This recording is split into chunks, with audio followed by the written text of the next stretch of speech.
episode with some special guests. Our new sponsor, NE10. NE10 vodka. NE10 vodka. Not Newcastle. I thought it was Newcastle, me. I always thought it was a Newcastle firm. No. Little NE10 postcode. That's the one. Do you know what it stands for? No, do you? No. Let's start again. Start again.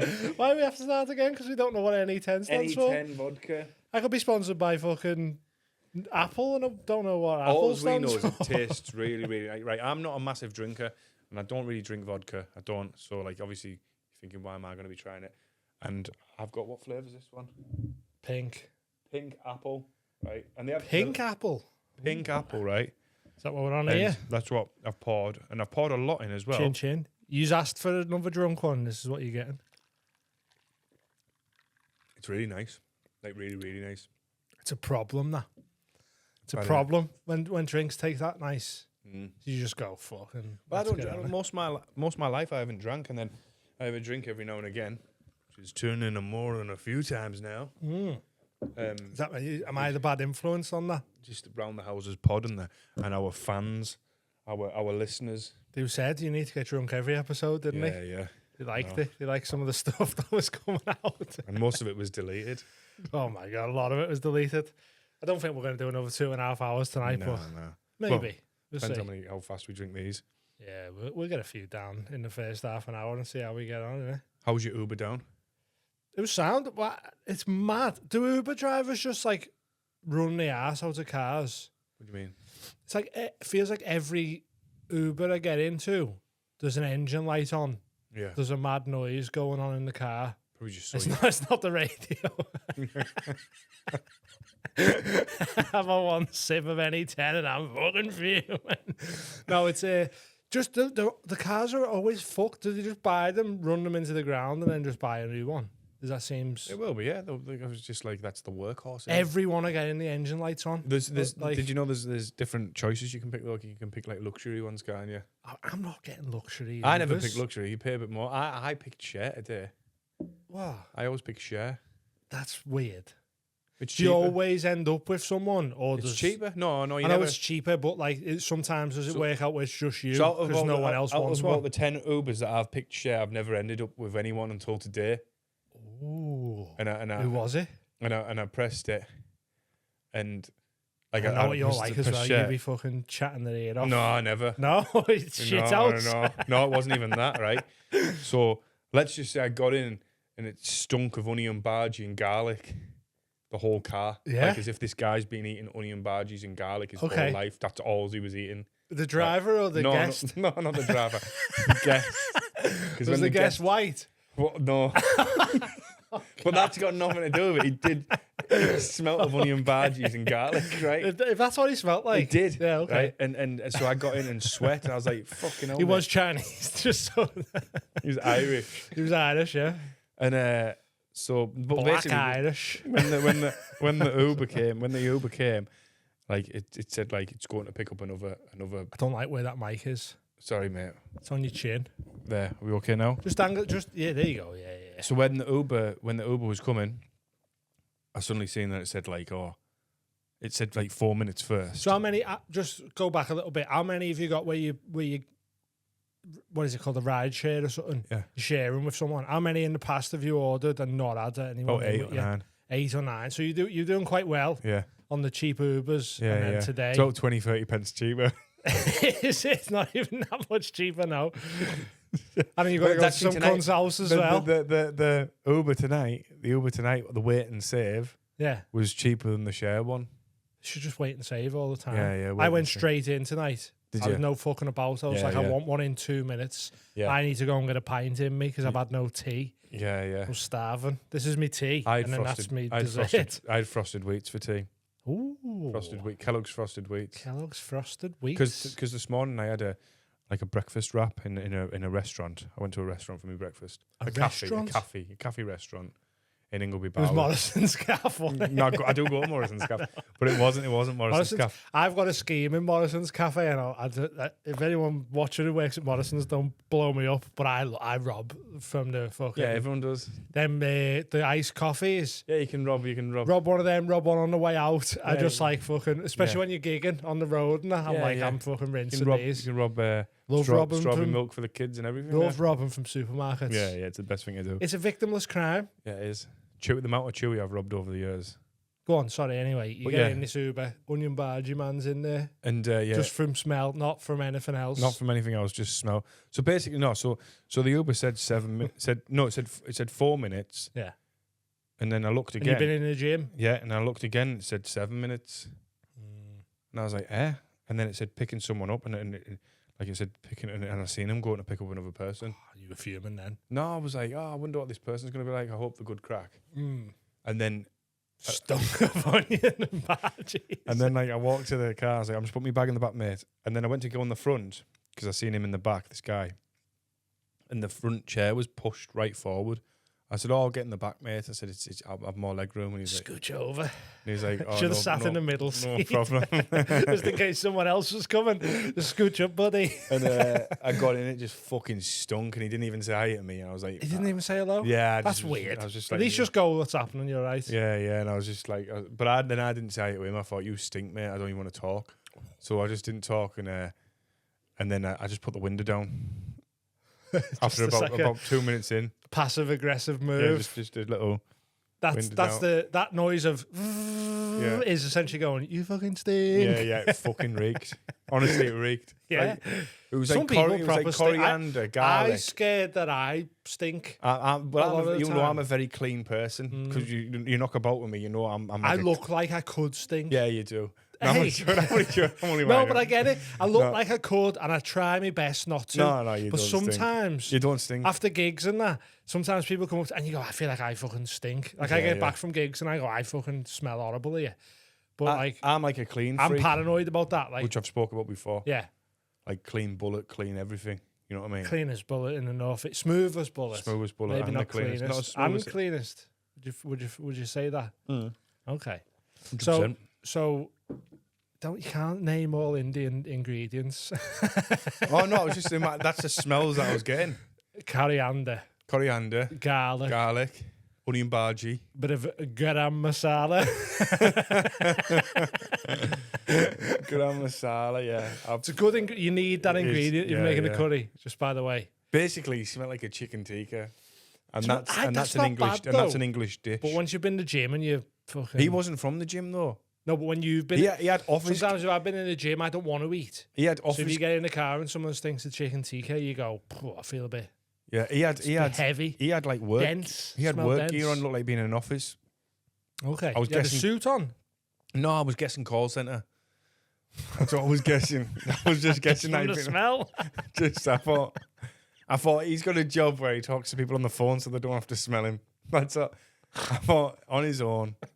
Just fucking ringing 10,000 numbers a day. Yeah. So you didn't speak to this guy at all? No, he's speaking on his phone now and again. Working? Still working? I don't know what he grafting? was saying. I don't know what he was saying. And then he got dropped off in like the worst part of the town. Where? What would you say the worst Like part? in the town centre on Linthorpe Road. Middlesbrough town Yeah. centre? Just basically vape shops. Right, okay. Do you know what I mean? His mates. But he Sorry. lived in the top of a vape shop. Oh, for fuck's sake. It's But he- what we're 8 minutes in. We've lost our sponsor. Go on. But he was like, just playing, and guys, then you know I love as soon as he got out, I was like thinking, do I mention the smell? Because the smell just immediately went, like immediately. It was like someone had just sprayed air freshener in the window, like the smell went with him. So it was like someone having a plate of barges in front of me, and then they've just gone, right? So when he'd gone, I thought, do I mention that he stunk? Yeah. To the Uber driver. And then I thought, no, he might hate me bad. He might think I'm a bully. And I'm not being a bully, but he did fucking stink. Listen, it doesn't matter what ethnicity you are. I know some white people that stink. Stank, yeah. Some like people proper stink. Loads of comics stink. There's just no need for it. There's a lot of people who you like when you're starting off in comedy, you do a lot of car shares. I don't know if you've done a lot of car shares. I've done one before. I don't do them much anymore unless I know it's someone's sound. But you do a lot of car shares, and sometimes some newer comics fucking stink. Yeah. And they were white because I was no. Yeah, so just people stink. Yeah. And this one just happened to smell a bargee. Yeah. And that's not, you can't, what can you do there? Yeah. You're speaking the truth. Just the truth. We smell like an onion bargee. He smelled like an onion bargee. And it was nothing to do with his skin colour. We're not even looking at skin colour. I don't even see colour. I don't. I just smell. Yeah. If I had my eyes shut, I'd have shut my eyes and I said, is this a Welsh guy who's got it? Yeah. I would have been like, am I in India? This Uber's gone far. Yeah. Oh, but yeah, God. he was reeking. But I was a bit raging for it. Oh, by the way, you're just like, fuck me, man. Like, there's no, just anyone who stinks. It's like there's no one. You've got to appreciate someone in your life who goes, lad, you stink. Yeah, of course. You've got bad breath. You've got something because they're the ones that keep you in check. I used to say to people, "Fucking hell, have you got a hole in your tooth?" To let people. Some people's breath bad as well, innit? Like halitosis, mate. Like I don't know if halitosis.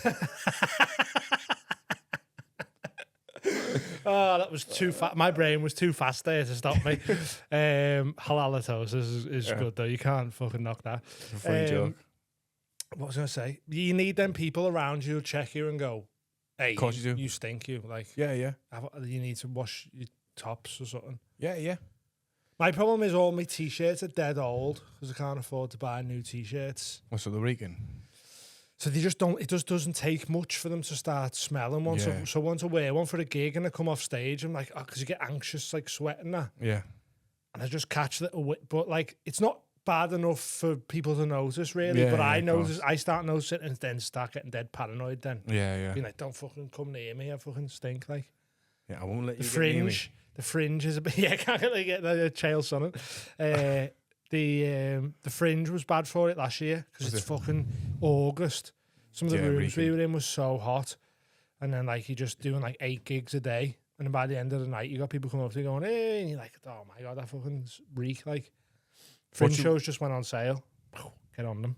If you want to come, if you go on the Edinburgh Fringe, you want to come see me be racist, apparently. So yeah, you need people. What do you think the worst smell is? Do you think milk, gone off milk? I mean, this is proper morbid curiosity, but people always say like a dead person is like the worst smell ever. But they'll have to be dead for a while, obviously. Yeah, but I want to experience that. I know that's weird to say, but like just to fully grasp like how bad it does smell. Do you get what I mean? Yeah, I think like I know that's a weird thing. Do you know when the baby's left a bottle in under off milk's bad, and it's been there for like 7 days? Yeah. Out of curiosity, I'll still open the bottle, even though there's no need for it. Sniff all sorts. Do you know like off some milk's been left out? Say you left some milk in the boot of your car. Yeah. And it's or a protein shake. I just can't. It's a weird thing of like this is grimness, but like a PlayStation pad. Yeah.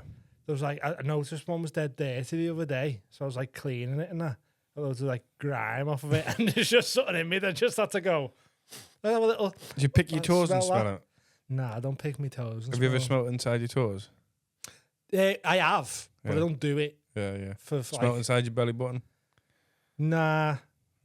Earwax.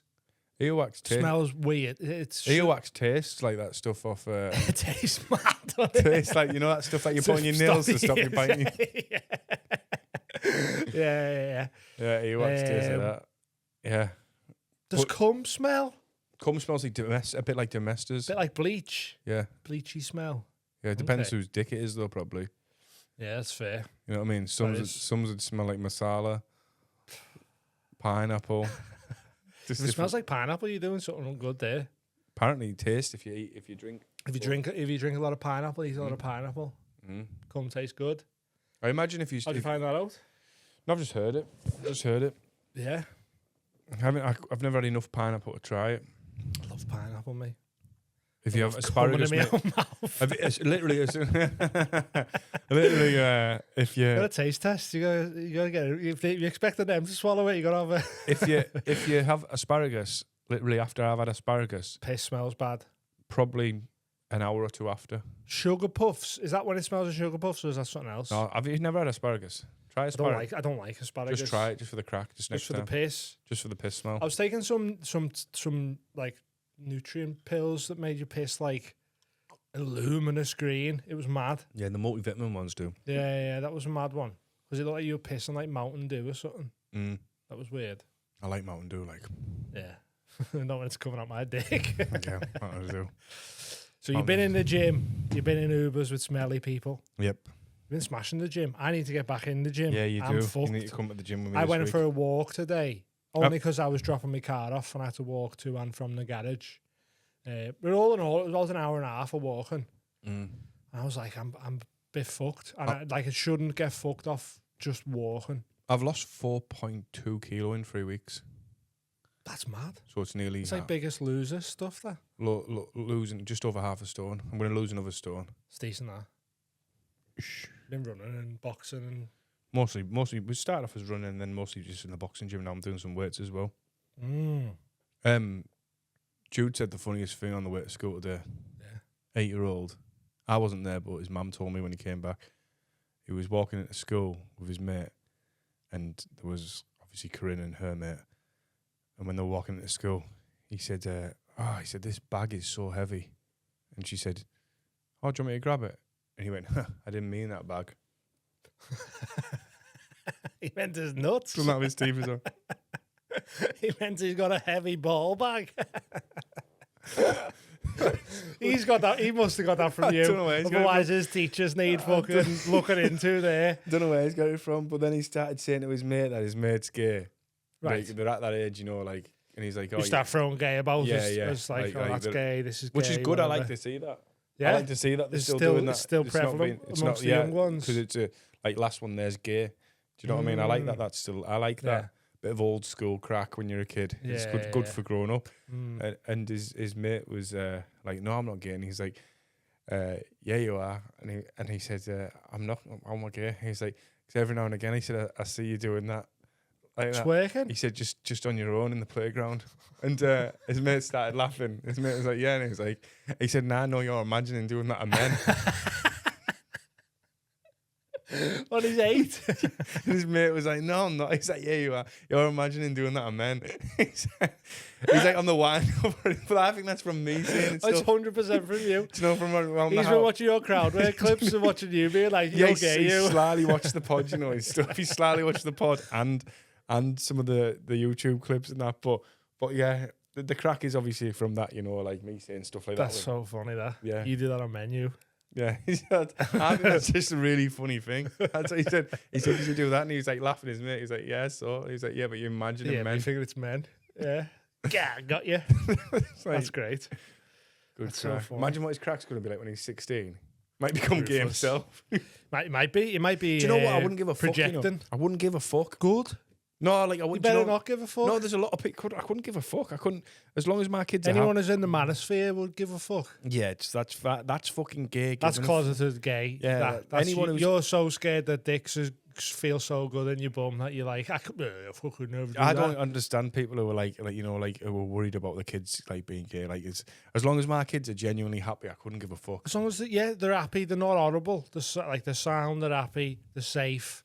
Do what you want. Like. To imagine like your son being like, oh, I'm gay, and you go, get out. Yeah. It's like, wow, that's crazy, that. Yeah, they need checking yourself, don't you? Yeah. Definitely. Yeah, you're going to fucking bum me in my sleep. Yeah, you're probably so homophobic. Your son's going to try and like creep in and bum you. You're like, get out this house now. It's madness, man. It's a mental illness. I knew we shouldn't have listened to Queen. Oh, God. What else has been going on? It's April Fool's Day today. Did you fall for any April Fools? No, I done 2 April Fools though. You done 2? Ooh. I said to someone who was on that Open a load of barges in the back of the taxi. No, when I said- that guy got out, you're like, fucking I stinks. told someone who I know who's on the Manjaro. Yeah. I told them that there's been studies that it gives fungal toenails. Fungal toenail syndrome off of the Manjaros. and it's called Blackfoot. Yeah. Yeah. And they were like, Did you fall for it? yeah, they were like, "Are you joking?" ? And I was like, "No." I said, "It's only very rare, but just be careful how much dosage you take." And I said, because it's you get Blackfoot. Yeah. And they were like, "What's Blackfoot?" And I sent them a picture of a fungal toe. And I said, "It's in the news at the moment." And then they're like, "You're a cunt," later on. And then the other one was I text my mum saying, "Oh, could you have a word with Krim, please?" Just quietly. This is so I do it about 11:30. Just before the midday. So the rules is you can't be after 12. Yeah. So I do about 11. Right. So it's like I talk to people normal through the day. Yeah. So you have a word with Corinne, please. And I was like, she was like, why? And I was like, well, between us, I said she's wanting to get a BBL. I said, and she was like, what's a BBL? My mum. And I was like, it's like a big, Brazilian lady. Yeah. I said a Brazilian butt lift. I said, but she's like, and my mum was like, well, there's nothing wrong with her figure. And I was like, don't be telling her I've spoke to you about this. Yeah. I said, but she's like, she keeps going on about wanting to look like Nicki Minaj. And I sent her a picture of Nicki Minaj, like, with her ass, like, and I said, I just don't know how you could, she went, I'll have a word with her. Yeah. And then she sent another thing, she was like, I think that's grotesque. Basically, I think that's gross, my picture. And then she said, but I can't say that to her. She said, I'll just have a quiet word. And I told her I was joking. Oh, she was should have let it go on a bit and sit and wait till Corinne comes into you and being like, what the fuck's this? Yeah, Why is your mum telling me not to get a BBL? I know, yeah. Oh, yeah. But I said on... Because I made it more thing. I was like, it's so dangerous, the operation. That's what I said. Yeah. Like, someone died from it, didn't he? The Maybe BBL burst. Did it? And he died, not long ago. In the operation? Possibly in the operation, yeah. Or in a plane or something? It just looks mad because your thighs don't have the same weight Oh that your my ass would have. God. Do you know what I mean? Look at that butt. Like if you've got a big ass, you should have big thighs. Yeah, or like thicker thighs if it's natural. Proportion. But some of them got like stick thin legs and then just a big ass on like the letter P. Like it's mad. But like April Fools is sort of obsolete now. That like fake news and AI is so prevalent. Yeah. Like every day is April Fools on Twitter now. The whole world's April You're Fool's. like, oh yeah, is that real? Oh, fake news. That's not real. That's AI. I know. And then April Fools comes and you're just like, still AI, still fake. Don't believe nothing. I think Scott Mills is buzzing. Because he got fired. He's like, oh, radio DJ Scott Mills fired. It's like April Fools, guys. He got didn't he get fired like for something that I haven't read into it, but wasn't it something that happened years ago that he hadn't brought up? So there was an investigation in like 2016. Was he even found guilty of it though? Of misconduct when he was 20 with an under 16-year-old. Oh, the BBC would have kept him if he was guilty. Well, they kept him when he was under investigation. They knew the investigation was going on didn't fire him. And they knew what the investigation was. Yeah, like, but they'd have kept him if he was there wasn't definitely enough guilty. evidence to like press charges. They're like, bastard, he isn't a pedo. Or is he a pedo? I don't know. Well, he's been fired now. By the BBC, they're not exactly the fucking... That's fair. They're not exactly the fucking... They are not.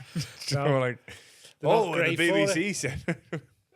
I've heard. I don't even know if you can talk about it on the podcast or if he gets sued for fucking slander. But I've heard there's one that's when he dies is going to come out bad. Yeah, I've heard that as well. You think we're on the same one? Yeah, he drives a yellow van. Yeah. I've heard, and that's going to crush a lot of people. That You don't know if it's just fake though as well, do you? there's a lot of smoke though. Mm. Like it's not just random. There's a lot. Don't of be smoke. a plonker. Yeah, don't stop being a plonker, Rodney. Come over here and fuck this kid. You see how Jack the Grandad was on that show? Yeah, he was, wasn't he? That show we're not naming. He was proper fucking steadied up, wasn't he? Yeah, he was Mad. proper on the gear. Yeah. Mad that. Uncle fucking pedo. Uncle Bucks. I don't know his name. Uncle Albert. Uncle Albert, yeah. But apparently that's one. We'll see about that one when it happens. I don't know. I don't know if they're just trying to ruin a legacy. I don't know. I just don't know. Why would you do that? Because people get... No one's doing it about Attenborough. No one's like, when Attenborough dies, all this stuff's going to be careful, something's going to come out. It's just him. He'll have shagged an animal. Animal? Do you reckon? Yeah. And he just got balls deep in a walrus. Not a walrus. I reckon it'd be something like a goat or like something that he could tie something up. that's used to being shagged. Yeah. Don't. Don't. Yeah. Or an orangutan. Do you think an orangutan would be hard to shag, or do you think it'd fucking... Any monkey or ape would be hard to shag. They're so strong. You need like a docile... So the guy who got AIDS first must have been strong. No, he didn't shag the monkey. He used to eat the monkeys. Oh, that's how he got AIDS? Yeah. What, eat their ass? Yeah, eat it out, yeah. And then fuck it. Chimpanzee pussy. Just no, apparently it was from eating the bush meat. Yeah, that's not a euphemism for monkey fannies. Apparently it was from eating it. I always got told it was... from someone shagging it. Yeah. Yeah, that's the funny way to say it, though, isn't it? Yeah. Never forget the brass eye sketch on the Bad Aids. I haven't seen it. Never seen that. No. Oh, it's so good, man. It's one of the best things ever. Remember, you know Brass Eye? No. In general? No. Chris Morris? No. No Chris Morris? No. Have seen the IT Crowd? Yes. The boss, the first boss who jumps out the window and kills himself. I think so. I've seen bits. So he was in a show, Brass Eye. It's fucking class. They've got a bit about drugs, a drug called cake, and they've got like Bernard Manning and that, like, and Rolf Harris and all them saying, "Don't take cake, it's bad," and all shit like that. Well, the real them, is it the real Bernard? Actual them, yeah. There's one where they're saying about like paedophiles like dressing as schools to like try and like attack kids and that. Yeah. And there's a bit with the pedos, and it's Simon Pegg's playing the paedophile, and he's going, "Would you have sex with my kid?" And he's like, "No." And he's like, "You would, wouldn't you? You would. You're a paedophile." And he goes, "No. I'm just not attracted to him." And he's like, "Well, what's wrong with him?" You know, like one of them. He's like, "Why don't you fancy my son?" Sort of thing. But the AIDS one is like he's speaking to a fella, and he goes, "Oh, so this is so and so. He's actually he's been infected with the AIDS, and unfortunately, he got it from." Like a bad blood transfusion, blah blah blah, and he goes, "Whoa, sorry, no, I got it from sex with my partner." And he goes, "What? You got the bad AIDS?" He's like, "I thought you had the good AIDS. So you got accidentally." He's like, "If someone come in here now with an Uzi and shot up you and your blood went everywhere, we'd all contract your bad AIDS." It's so funny. It's so good. It's great. Anyway, that's Brass Eye. Go back and watch. Yeah, I'm gonna have a watch of it. Shout out Brass Eye. Shout out Brass Eye. The Bad AIDS. Any 10 vodka, big fans of it. Yeah, no, it's great. It was a good show, man. It's funny. It is nice, this vodka, isn't it? Yeah, it's lovely. It's very nice. April Fools, that's what we were saying. So you're a bit of a prankster, aren't you? So yeah, you've done 2 today.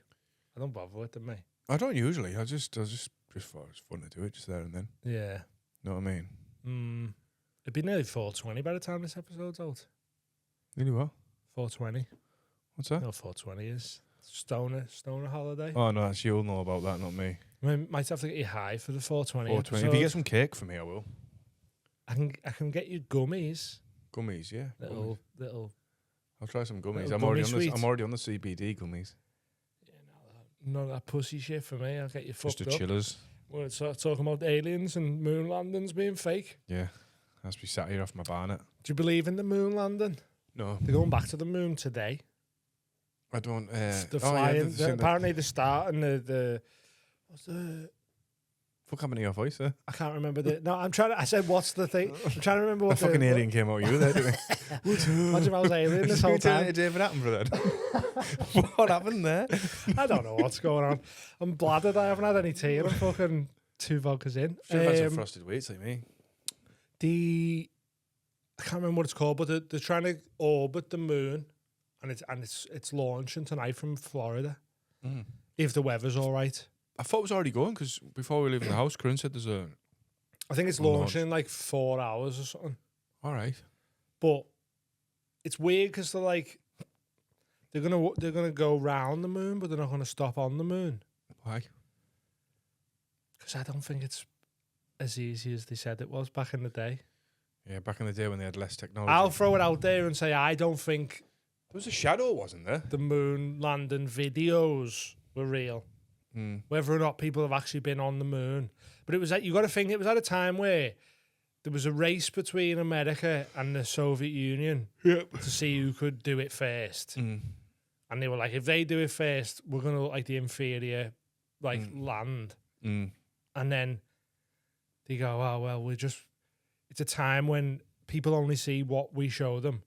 They never thought the internet was going to be a thing where you could go back and watch the moon landings on the YouTube or whatever. So they put it out and they go, yeah, we done it.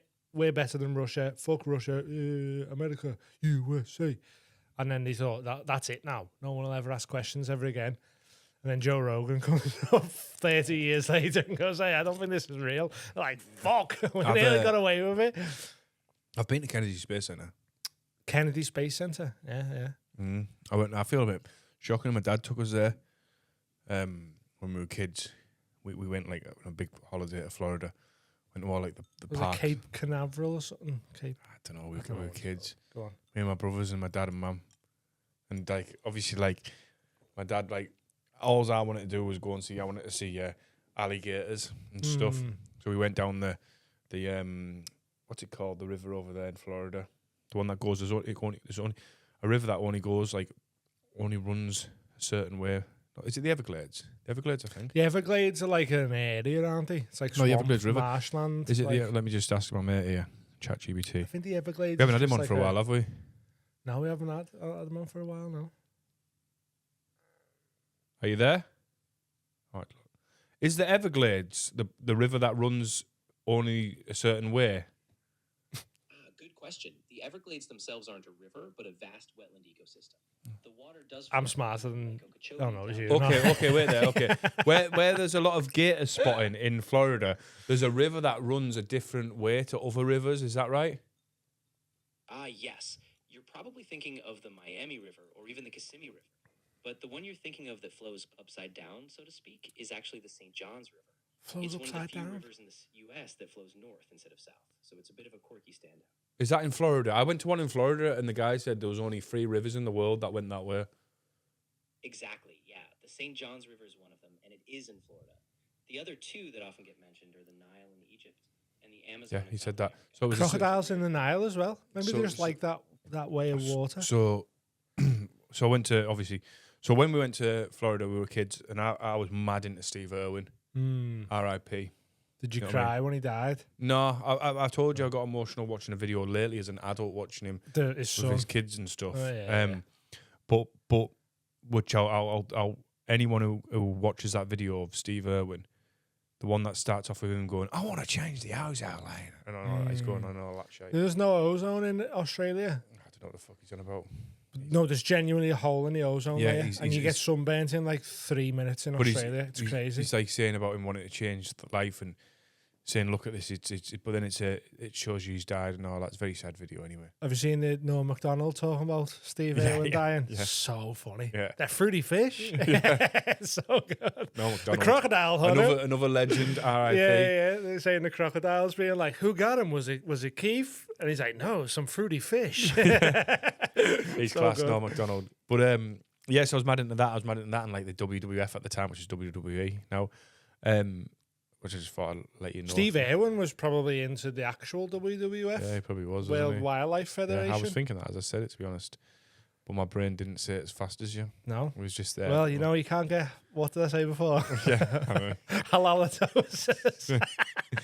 And Oh, you're going to steal that for a joke for yourself. I'm aren't gonna you? keep. You're I'm not gonna gonna use steal that. it. It's your own joke. It might be the episode name because that'd be a funny one. That we'll see. But anyway, yeah. So we went to the St. John. Must have been the St. John's River. That one. We went to there, and I said to my dad, "Can we go to Gatorland? Can we go to Gatorland loads?" But they're all in captivity. I'm from fucking Gateshead. He was like, and he said, my dad isn't fucking. I don't know. That's just my general voice around here. I'm a fucking Gateshead. My dad isn't Jimmy Neal. I don't know what you sound like. Crocodile shoes. But anyway, yeah. So we went there and we went past this place and it was like a ranch instead.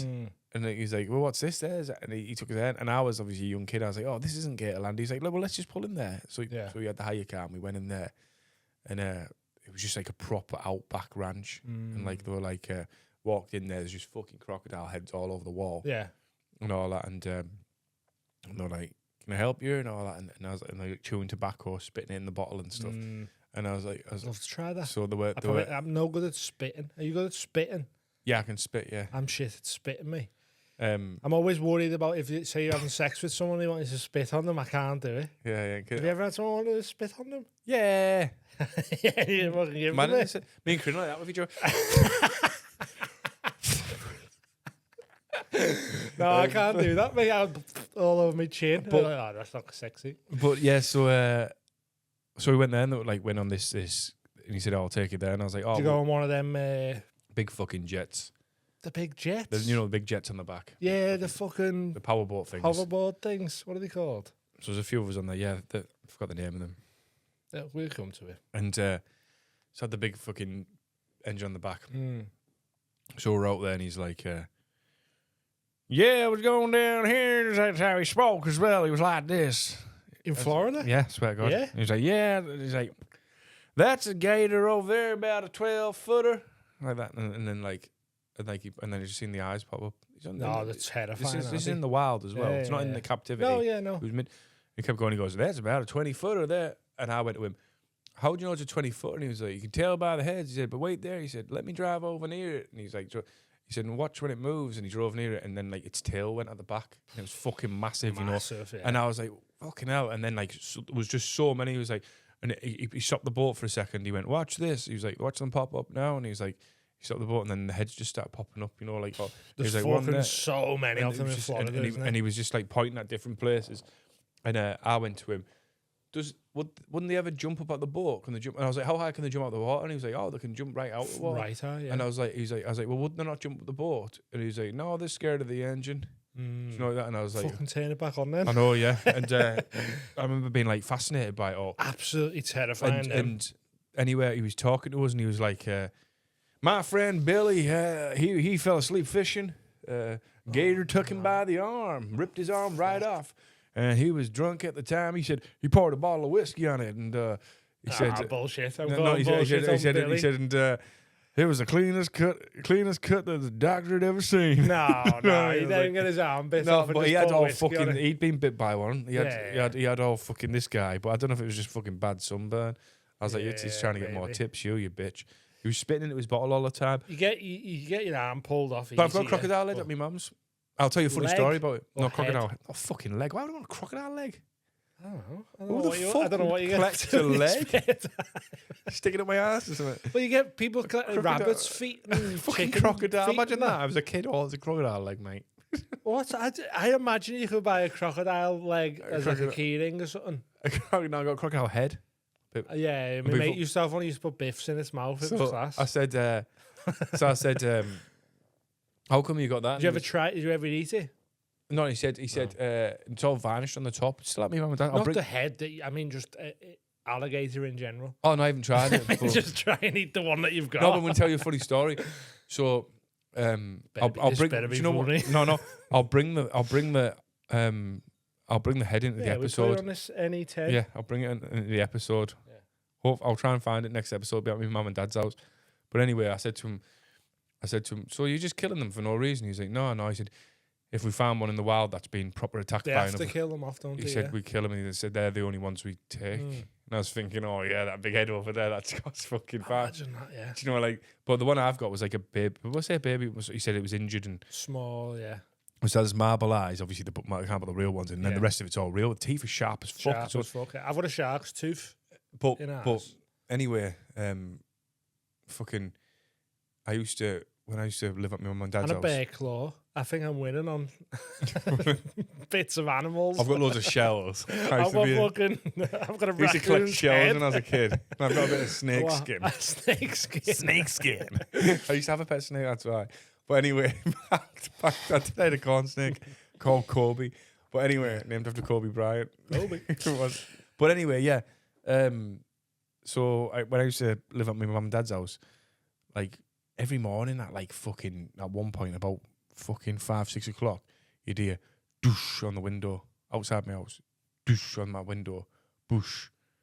And I used to think, am I fucking hearing that? This is probably when I was like, maybe 20-year-old or something. I think I was 20 years old. Right, okay, so you're old enough to know. I was like, am I hearing that? What the fuck is it? And then one morning I was like, I opened the window, I opened the curtains, a fucking big seagull fucked off, flew off. I was like, cheeky bastard. And then it done it again. The next morning again, same time. Kept doing this for fucking weeks. Right? Weeks. I swear down to the point where I was like, this doing my fucking head in. Like I wake up in the morning and you just hear dung. He's just whacking his beak off the window. Dung. Dung. Is that the start of a horror film? Dung all the time. So I said to my mum, I said, there's a seagull comes and whacks its. And so when I had the curtains shut, Like how James is on I said, drugs. no, I said, oh, mum. I said, hey, mum. So when I woke up, mum, I went, hey, look, listen. She walked in the room, she can hear it. She was like, oh, and she started laughing. She was like, cheeky little thing, like, and all that. And came again, opened the window, boom, fucked off. Big fucking seagull. Yeah. Anyway, one day I'm fucking sat in me, like, near me kitchen. And I'm looking in the garden. And I'm thinking, what the fuck's that? Oh, no, that was it, sorry. Before I've ruined the story here. I've ruined the story. One morning. So yeah, so I'll cut that. So one morning I woke up again. Yeah. Boom, I can hear it again. But then I suddenly hear boom, and I hear footsteps. And I thought, bastard, my window's open. And I thought, fucking big bastard, I can see the shadow behind my curtain. Yeah. It's fucking big as well. The seagull was like fucking Seagulls big. get massive, Yeah, it was a big they? fucking seagull. And so I fucking opened the curtain and it fucking like started flapping. I was like, get out, you know. And it fucking flew out the window and I was like, bastard. And I was like laughing, saying it fucking came in the house. Like the cheeky bastards came in. I was like, what the fuck is it? And like, we were laughing, saying, I wonder if someone's like died in the past that we know. And it's like, we were just saying all this stuff. Maybe Steven Seagal. Yeah. He's still alive. No. But anyway. Who else can you say? But anyway, about 2 weeks later, I'm looking in the fucking garden, like just from the kitchen. I look in the garden, I was like, what the fuck's that in the garden? Fucking alligator heads there. The alligator head's in the garden. So it's trying to get the alligator No, it's in the garden. Right. The alligator head's in the garden. And where was it originally? On the windowsill. On the windowsill. So it's the trying to get seagulls it. got in, Yeah. picked the alligator head up, Like, fuck this. flew out, and it's obviously fucking probably bit down it. It's probably hurt it and dropped it. Why was it even trying to get it originally? Don't have a clue. Like, this is sick. This looks sick in the nest. I don't have a clue, but I'm gonna actually This ask. looks sick in my nest. This alligator head to these boys back home are gonna love this. Fucking. I wonder what it did think. Like, I thought it was a fish or something. Maybe. I had a seagull once attacking my window, trying to attack my window. Wait there. Let me just say this, right? I had a seagull once attacking my window, trying to get in, but really it was trying to get in because I had an alligator head at the window. Why would it be trying to get that? Oh, that is so bizarre. I mean, I guess the seagull might have seen the alligator head as a real threat, maybe thinking it was a predator, or even just something super unusual in its territory. I wonder if it got spooked by the reflection or it thought there was food or something. No, it came in the house one day, picked it up, and actually dropped it in the garden by mistake. Obviously, I imagine it was by mistake. That's how you know AI is not going to take comedy jobs. Wow, that's really wild. Yeah, I mean, seagulls can be pretty bold, especially if they see something shiny or weird. It's kind of like a scavenger instinct. I'm glad it didn't cause any real damage, though. Fuck off, you pussy. See, that's how you know, because I went straight to he's making his nest look sick. Yeah, I know. He's gone for, well, he might Do have been seagulls even have scared. nests? I don't know. I just assume birds. They must have some sort of. They must make some sort of nest. You try one of these cans? Yeah. Oh, that's pink let me apple. just- Look out, that's pink apple. It's the same one. Well, you have that one and I'll have the What's pink that? one. I don't want this one because it's got caffeine in it. Okay. It fucked me up. So That's just going to be the same as you've just had, though. that's all right. This is Why blue is that a raspberry. problem? Blue raspberry. Did you see MC Tazo on Britain's Got Talent? MC Tazwan. Tazo. Tazo. No. It's like the new monkey. Have you ever heard new monkey before? You're saying so many words at me that I don't understand. Fucking hell, this is blue. Better have be. Fucking Jesus. hell. Is right. No, I don't know MC Tazo or So the like other thing that you said. The New Monkey, he's like a New rave Monkey. around here. Rockin'. I've never heard that type of music. I've heard like fucking put a donk on it. And Bad all boy, that. bad boy. Yeah, yeah.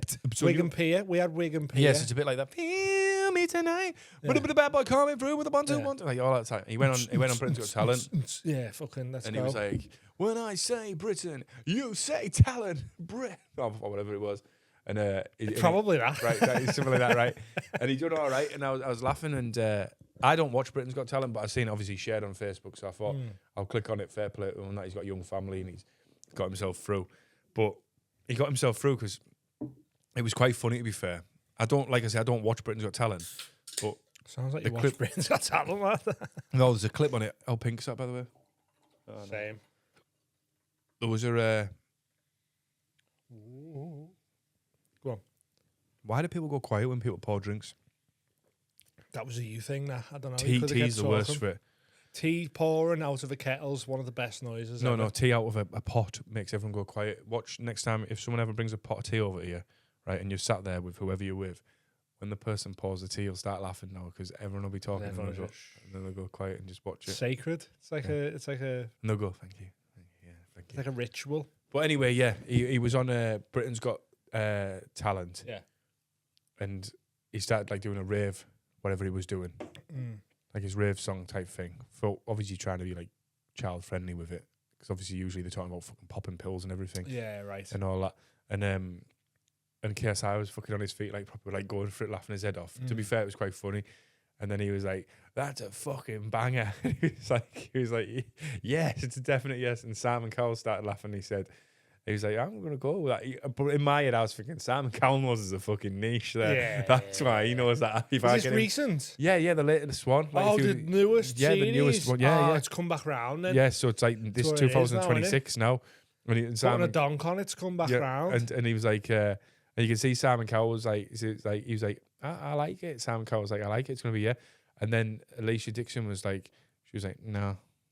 She was like, Weird, because you would have think she would have been on board. I know. Being She was like, like the, a mystique. you beating your music was out of time. And then the other one, the one who Amanda Holden, she was like, yeah, it's not for me. She was like, I imagine it'd just get you fit and start and like. I was so- like, shut up, Amanda Holden, you shag legs then. yeah, Though.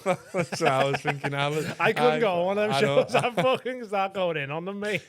And anyway, he so obviously you have to have 3 yeses to go through. Yeah. So he'd only have 2, but then Anton Deck came from the back and was like, and he's a Geordie as well. Oh, we love putting a donk on it. And they were like, can we say yeah? Can we say yeah? And Like my it- partner was like, I can't wait to blast this in my car while I'm smash driving down the road. off his bonnet. And anyway, yeah. So Sam was like, I'm going to change the rules. So he's still in. Yeah. Oh, nice. He's still going. Raver! Couple of people I know has got through on Australian lads doing the rapping. Yeah, See yeah. them? No, I I'm don't staying watch with them in it. Edinburgh. I don't watch Delby it. and Shane O'Mac. I don't watch it. No, neither do I. I just seen them posting about it. Like they Yeah. go through. And They there's some do like improvised rap. You some know, like comedians got through, didn't there? Some comedians. And shit. Yeah. I don't know what it was. well, I seen it. It was shit. You've been asked to go on there, haven't you? I got asked to I've go on. I'll been never asked. go on it. There's too many Imagine videos me of me going- doing drugs on the internet. Well, imagine to even be me going on it and people finding about this podcast and watching bits of it. so funny. It'd be like our Shane Gillis on SNL. That. Do you know, like, He got the golden buzzer on Britain's Got Talent, and 2 weeks later he was kicked off the show for saying someone stunk up on your back. whatever, like that woman off Big Brother. No, she actually done it too. Someone who was, didn't she get kicked off years ago? Oh no, it was thingy, wasn't it? It was Oh, she said when it says fucking Sheila Papadon or something. yeah, she's dead, isn't she? Oh, Nikki Graham. No, it was Jade Goody, wasn't it? Jade Goody said it. She's Yeah, dead, yeah, isn't she? Nikki Graham's dead as well. Is she? I don't know who Nikki Graham is. She was the one that was she was long blonde. I only watched Big Brother when that Sandy tried to escape. It's the only Remember one the I've guy? seen. Remember Bubble? Fucking smashing his knee off the table. I remember that. Was Bubble the one that?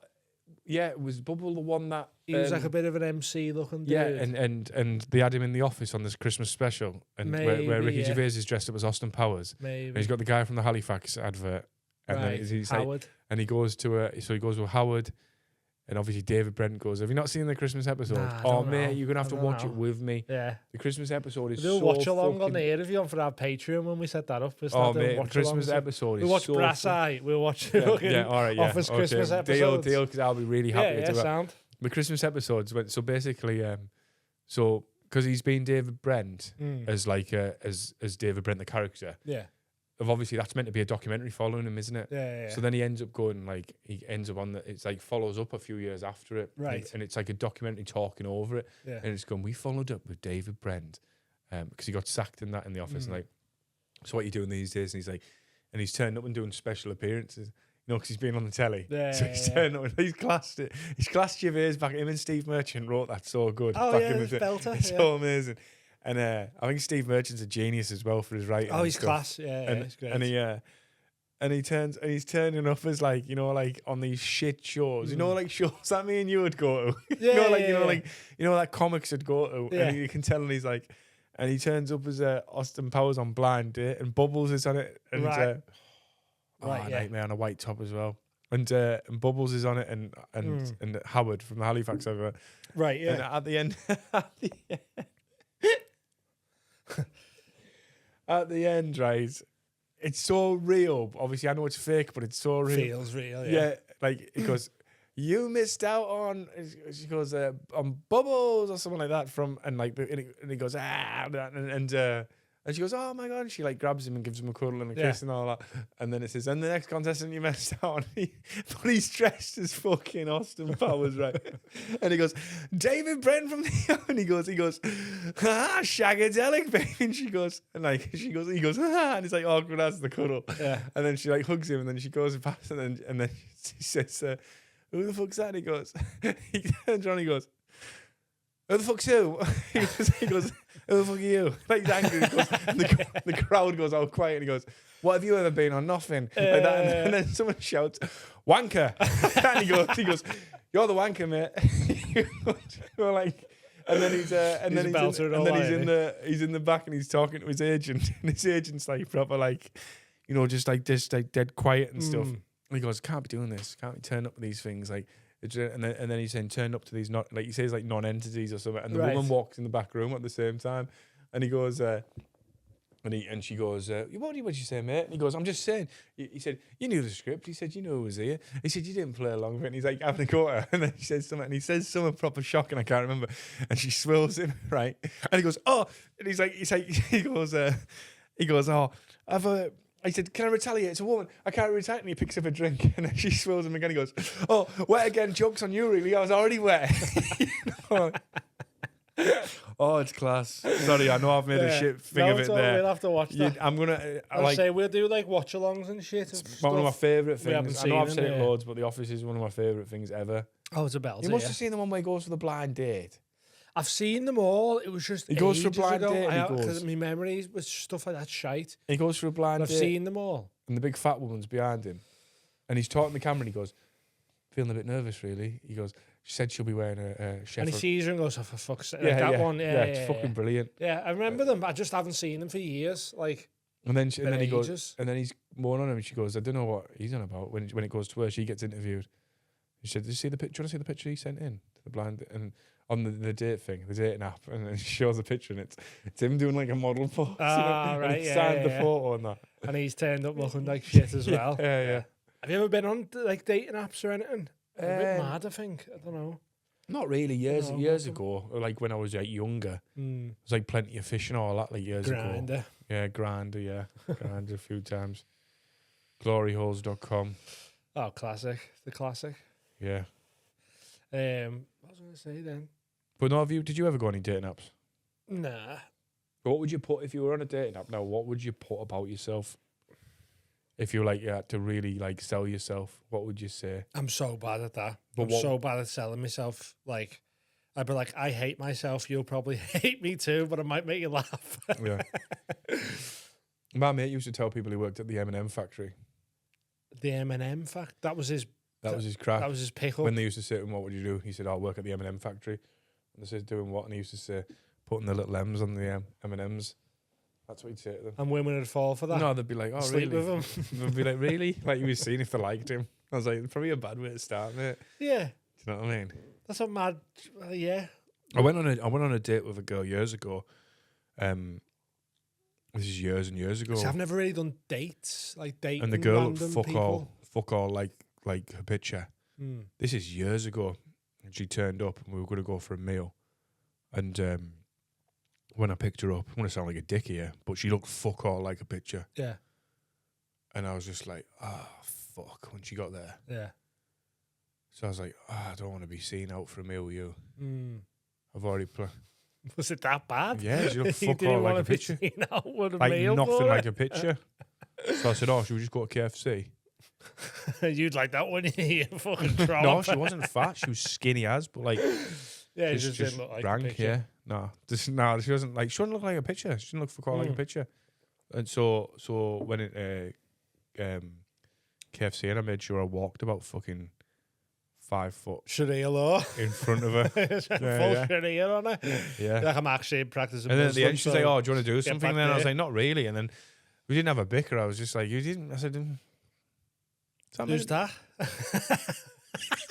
You can't do that to someone. Is this? Are we being serious? Is it you? And then she's like, "Oh, What were so your do you wanna do?" pictures though? My pictures, me with my top off like that. You boxing and all that? Stood in a boxing pose. No, just normal pictures of me. Just normal pictures. Yeah, but yeah. So What would you use now? Say Corinne's gone. She's left you. She took the kids. just me and the kids. Would you use Just bath shots of my leg. I was gonna in say, the would bath. you use like pictures of you doing stand up and your headshots from comedy and all that, or would you use like just candid? I'm normal? old school. I'd win her back. You'd win her back. You wouldn't even bother with the dating apps. I'd win her back. You'd be like, babe, come back. I'd just sing her a song. Let's talk it out. Let's work it out like I'd old be like, fashioned "You've been couples. missing me, baby. You've been missing me a long time. Is this your own song Yeah. that you've made here? I can't believe you've gone. She's like, I know you've used ChatGPT to write that. And you're like, fuck. I can't believe you took the You're like, kids. well, we tried, James, but you never know. That'd be your ChatGPT. Go, don't worry, buddy. We'll get it next time. And you're like, okay, ChatGPT. You've heard on mine talk. Hey, mate. Hey, mate. Yeah, that's a very interesting question. ChatGPT is a bit like that. I seen a meme the other day and I was laughing my head off. It said something like, I think I shared it on my story. It was like, oh, I burnt my boyfriend's. It was like a girl saying, I've burnt my boyfriend's clothes, kicked off of him, blah, blah, blah. Like, it's like her telling ChatGPT, and then it's replied saying, we'll get through this together. Just take a deep breath. Yeah, You haven't yeah. done anything wrong. Yeah. Do you know what I mean? Like, I wonder what it would say if I don't want to do it. If you're like, hey, mate, I've just battered my wife there. I've just murdered someone. I've just killed my wife. Where should I put the body? I think it might go straight to the police. I know, but it would be funny to do. I mean, should I do it now while I'm on the pod? No, I can't Should do we it. do it? because no, I won't. Because do it. it'd be so funny if the police turned up here. Yeah. Being like, we've had reports of a murder. What, You're hap- like, oh, well, what happens if I say my mate says he's just messaged me saying he's murdered someone? try. I don't know. I don't know. Nah, what to say. can't be asked anyway. I You can't don't be want asked for the that. police. You don't coming. want that on your Don't want the record. Don't want the feds on me. You know what I mean? No, you need to just keep the feds right off you. Yeah. Can't No. be asked with no feds Especially trying when to I'm get up with my drinking business. Blue NE10. Yeah. I'll be honest with you. I'm busting for the piss. Hey, do you want to So stop we it have for a a bit? little quick break. Yeah, stop it for a little bit. Back in 2 seconds. We're back. Just quickly before we get into the next bit. If you're watching this the day of release, we have a live show tomorrow, April 10th, at the Parkway. Tony Carroll's coming down. It's going to be a good laugh. Get some last minute tickets. Come down. Show some support. We'll have a bevy. We'll have a laugh. There might be some prizes. I don't know what we're going to do. It's going to be fun. But that's happening April 10th. Come fucking get involved. Have a bevy with us. It's Someone gonna be might win fun. a big bottle of NE10. Ooh, maybe. Our new sponsor, NE10. It's good vodka. It's really nice vodka, to be fair. You haven't tried the straight one yet. No, I'll get on that one when I finish this. I'll finish this one and I'll make it. I had a a text. straight I had a one. text off the owner of NE10. Mm. The owner of NE10 texted me halfway through and said, he said, "Oh, he knows you're a plonky." That's not good, that is it? He said, "I know." He didn't ask me to try it. No, he said, get Dean on it. He's a fucking He said, I know pisshead now. Dean likes vodka. He said, I know Dean likes vodka, so will you do me a favour, I pal? do like vodka. I'd like him to try the straight vodka. Well, my whole thing with getting on vodka was you can have vodka lime sodas, so you're technically drinking water with a lot of your drink. So you don't really get hungover. Don't get hungover. It's a good little... because I'll be in the gym tomorrow. Yeah. And you don't really... I won't be in the gym tomorrow. You're being on Friday with me, though, aren't you? Oh, can you do Friday? Yep. I'll do Friday. Yes. Yes. That's it. You see, I think you'll be surprised by two things. One, I'm all right on pads. All right. But two, how bad my cardio is. Yeah, I don't think I'll be surprised by that. My cardio was fucking shite when I went back after 3 weeks. I realised what's happened with me is it's so weird. I was trying to explain this to a lad the other day, like saying like when I boxed, my last fights were like middleweight. I boxed a light heavyweight, a lad called Vin Atkins in my last fight. What's that in boxing weight? I only know MMA weight. He was a boiled down. So amateur boxing is 91. There's so many weight classes in boxing, isn't there? Like, so I boxed all the way from 64 kilo when which I was is what? In stone. Oh, do you mean No, just the weight. Welterweight. Welterweight, okay. All the way up to like super middle. So I was like 75 kilo boxer, and then I that's boxed super middle. I think my last, well, take middleweight in the Middle, amateurs. 69's welterweight, really. Like there's light welterweight, then welterweight 69. So I was 69 kilo. I won the Northeast title at 69, and I won it at 71 kilo, which is a similar weight. They kept it. So 71 kilo I boxed at, and 75 kilo I boxed at. My last fights were like 75 to 80 kilo-ish. Right. And the last lad I boxed who I beat, Vin Atkins, he was in the GB trials and stuff. I beat him. Yeah, take that, lad.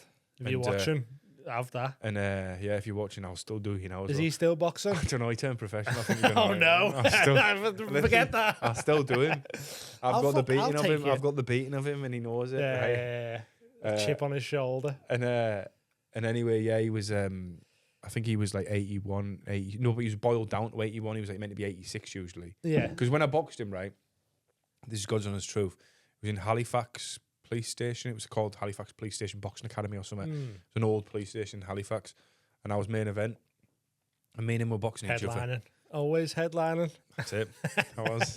And when I boxed him, a lad came in the back room. And what used to always make me really nervous was when you're in the changing rooms, is seeing other boxers come back in with a bust face, even though you're not in that fight. Because you could be like, that could be me. Yeah. There's a chance I could. There was two things. There was one yeah. a lad called Ben was boxing from our gym in the ABAs in Liverpool at Everton Sports Centre. And I was about. Do you know? You'll know Everton Sports Centre, do you?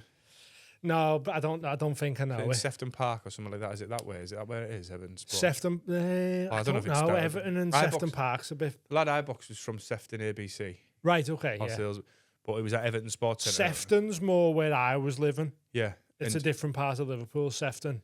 But the lad Sefton Park is more like Egbert and that, so it's two different areas really. And there was a lad from my old gym boxing before it, and he was a good boxer.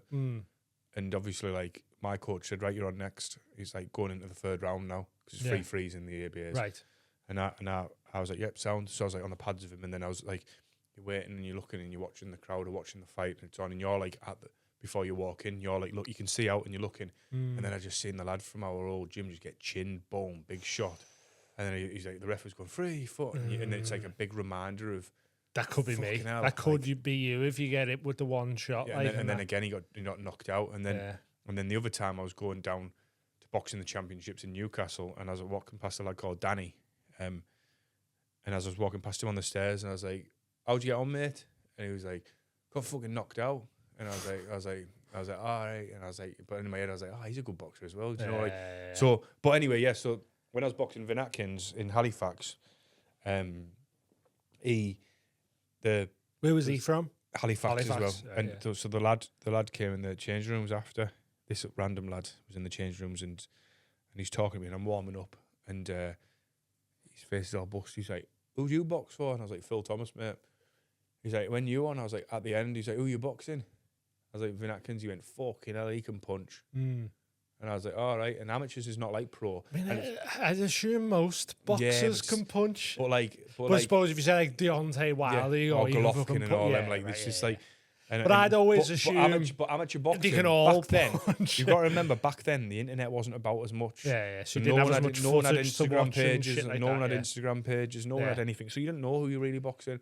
You No just know you film you to just know- watch. once you're open class, you can box anyone who's had 30, 40 bouts to hundreds of bouts. Like I boxed Yeah. lads who'd had 100 odd fights, me, and It was your hardest fight. I can't really say hard. I was saying my hardest fight was actually the one I told you about, my second fight, where it was like, because I didn't prep properly for it, and I was just like, that was the hardest Have you ever been physical full fight. knocked out? No, I've never been knocked out. What was your worst like injury?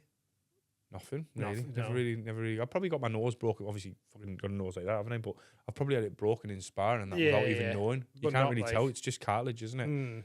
But like you can't. Just Really depends ever how t- much it bleeds, innit? Yeah, I think yeah. if it bleeds a fuckload, you're like, that's probably broken. Yeah. Like.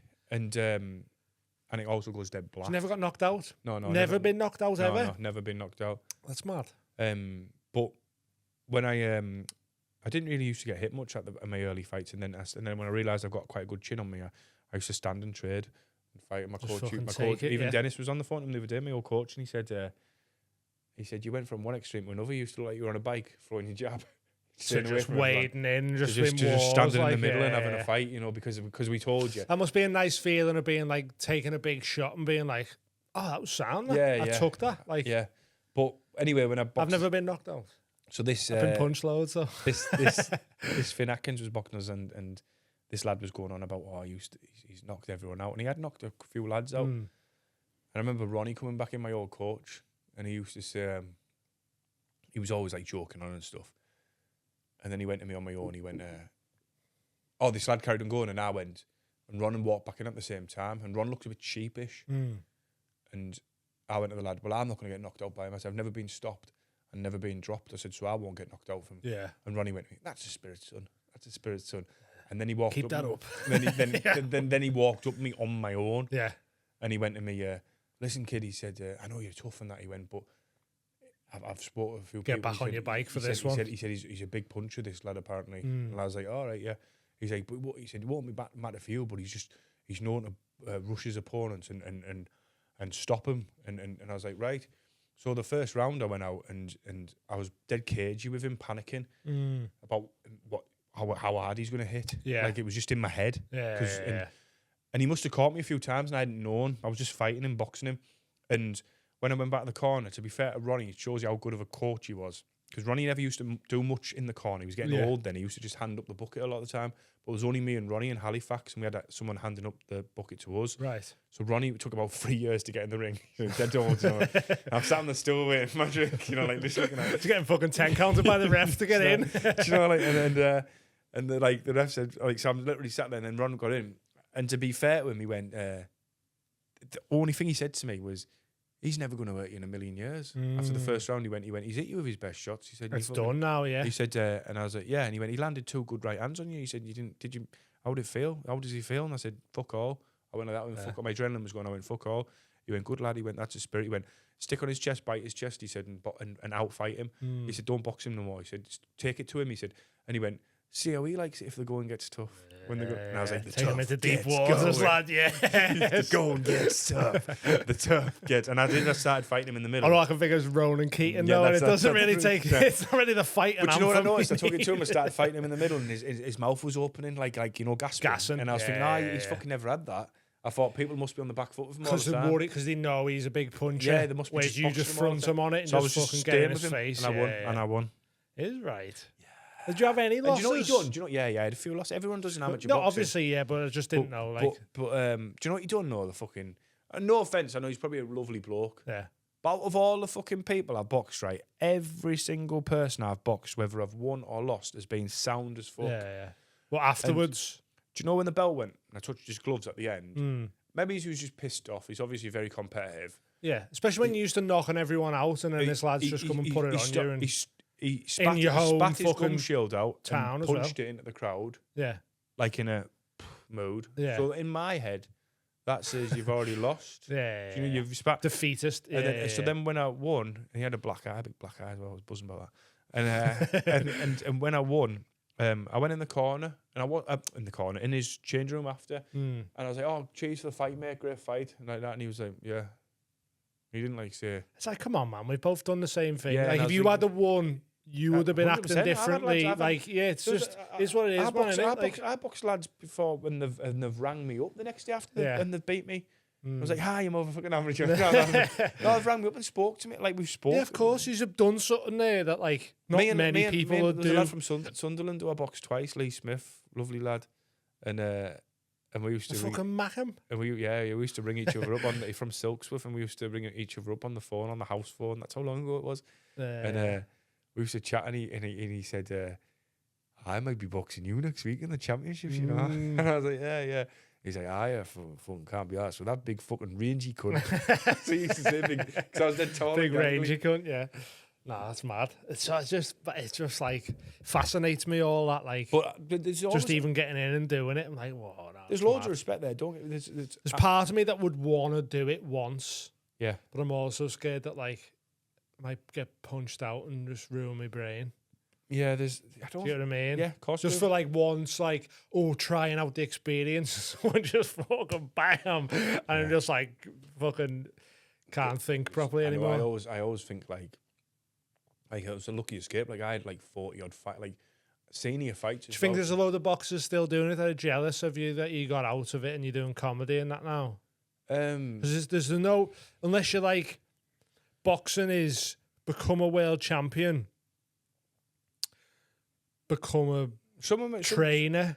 I don't know what much else you can do. There's some boxers who I know have done really well for themselves, like engineering, Open and stuff. gyms and that. Yeah, like some have opened pro gyms, some have become engineers. Like some have done really. Some have been disciplined, and then others have went down the other path. it's just a hard life to be like. That's life, though, innit? You do find there's You get into it being like, I'm going to be world champion. Yeah, of course. Whatever. Every boxer thinks, And then that doesn't happen.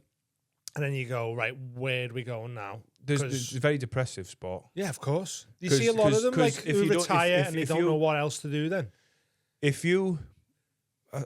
when I was in the gym the other day in the pro gym training, there was an amateur lad down who boxed for one of the gyms I used to box for.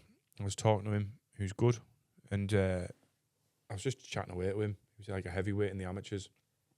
I said, "How many have you had now?" And he was like 25, 26 bouts or something. I said, "You love it, don't you?" He was like 23-year-old. I was like, "You love it, don't you?" He said, "Yeah." I said, "You love it more than anything?" He was like, "Yeah." I was like, "Good." I said, "Like, you can't not."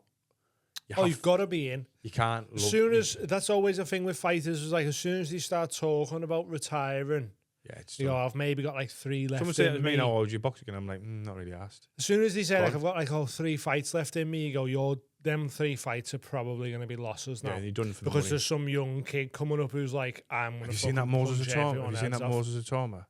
Boxer? Yeah. No, I'm only I'm Unbelievable. MMA I follow. I don't really. They're saying he's the boxing, only one who they reckon is going to British lad. Yeah. He's class. The one who knocked Dillian White out. Right. Okay. He's phenomenal. Is he fight? He's not fighting.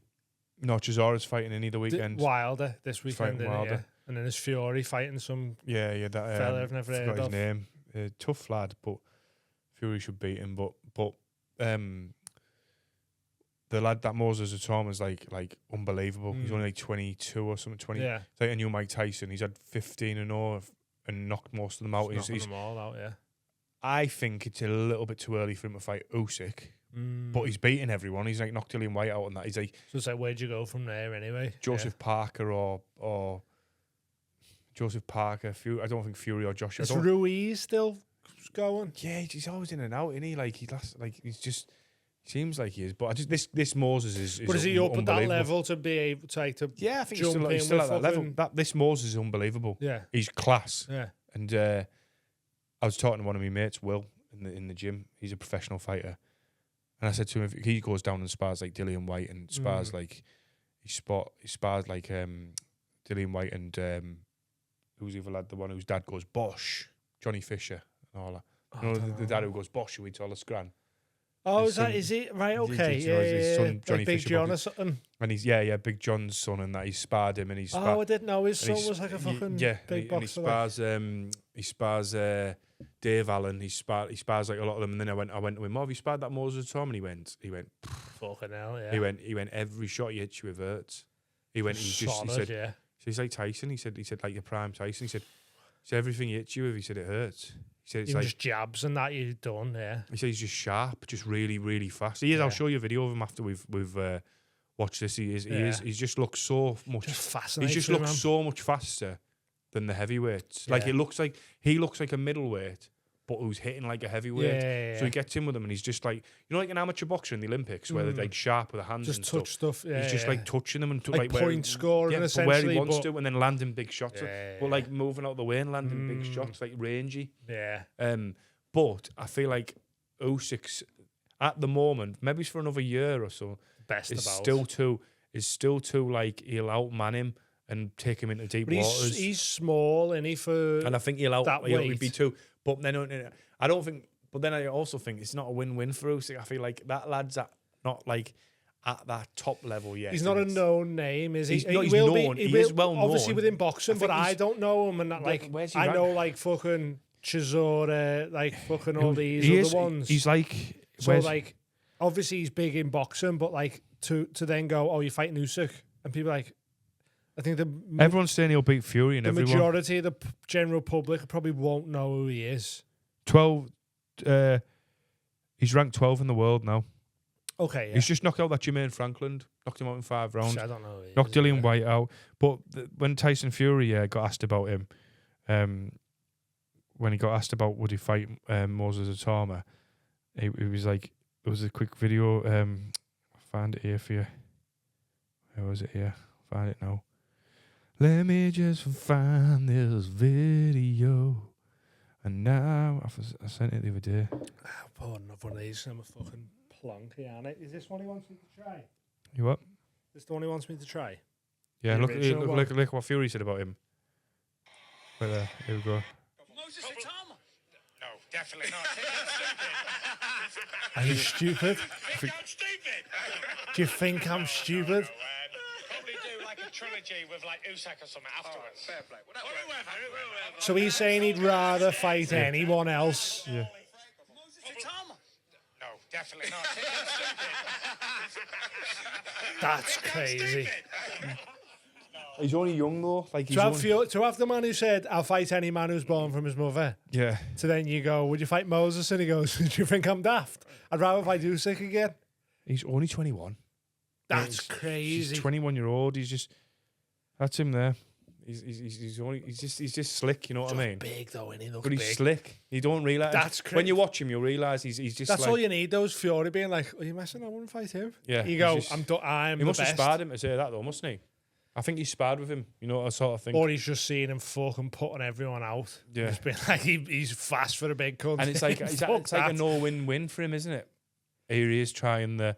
Yeah, because you go, look, I've beat this new guy who not like anyone outside of the boxing world doesn't really know of, or I got my head fucking punched off by. Now everyone knows him. This guy who no one really knows of, and he's just beat me. Like he put Dillian White out in round 1. When I say like people don't know who he is, I'm talking about the general public. Yeah. I'm not like he knocked Dillian off. Dillian White out. Moses, I'm thinking you sound like don't come fucking country. He knocked Dillian White out in round 1. Jesus Christ, man. You know what I mean? White's a proper fighter, isn't he? White's like. I know it's mad. I'd love to fucking knock someone out. I was saying this the other day. It feels like when you knock someone out, it feels like you don't hit them. It's a different type of shot. So when them shots that you land on people where you land a shot and it like hits them, and you hurt your hand or your hand like made that strong. Strong. Is it nice? Is it nice? Smooth as fuck. That's the thing about it. Really nice. It's just real smooth. Like you can get a lot of vodkas where you taste the vodka and you go, oh, audible lap. That's Smooth FM. Smooth criminal.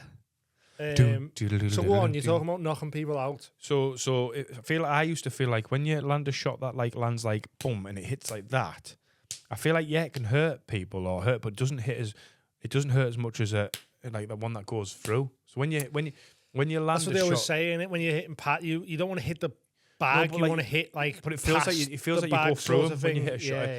Anytime I've chinned someone, like it's like it goes through. Like it's like I haven't done it for a long time, but it's like it just sort of. Yeah, I get what you mean. I don't know what you mean. You feel like it doesn't land, and you're like a bit shocked sometimes. You hit someone, they take the full force into their head. You sort of feel that stop dead. But if you're knocking someone out, you fly right through them. The chin's gone or whatever. Like that's mad. When I knocked Andy Davies out, I'd love in round one in my my 7th boxing fight. So I was saying this the other day. It's like I've done boxing training. I never say I've done boxing because I haven't really. I've sparred about fucking 3 times in my life, but I've always wondered like what I'd love to know what would happen if I just like proper planted someone, whether they'd like.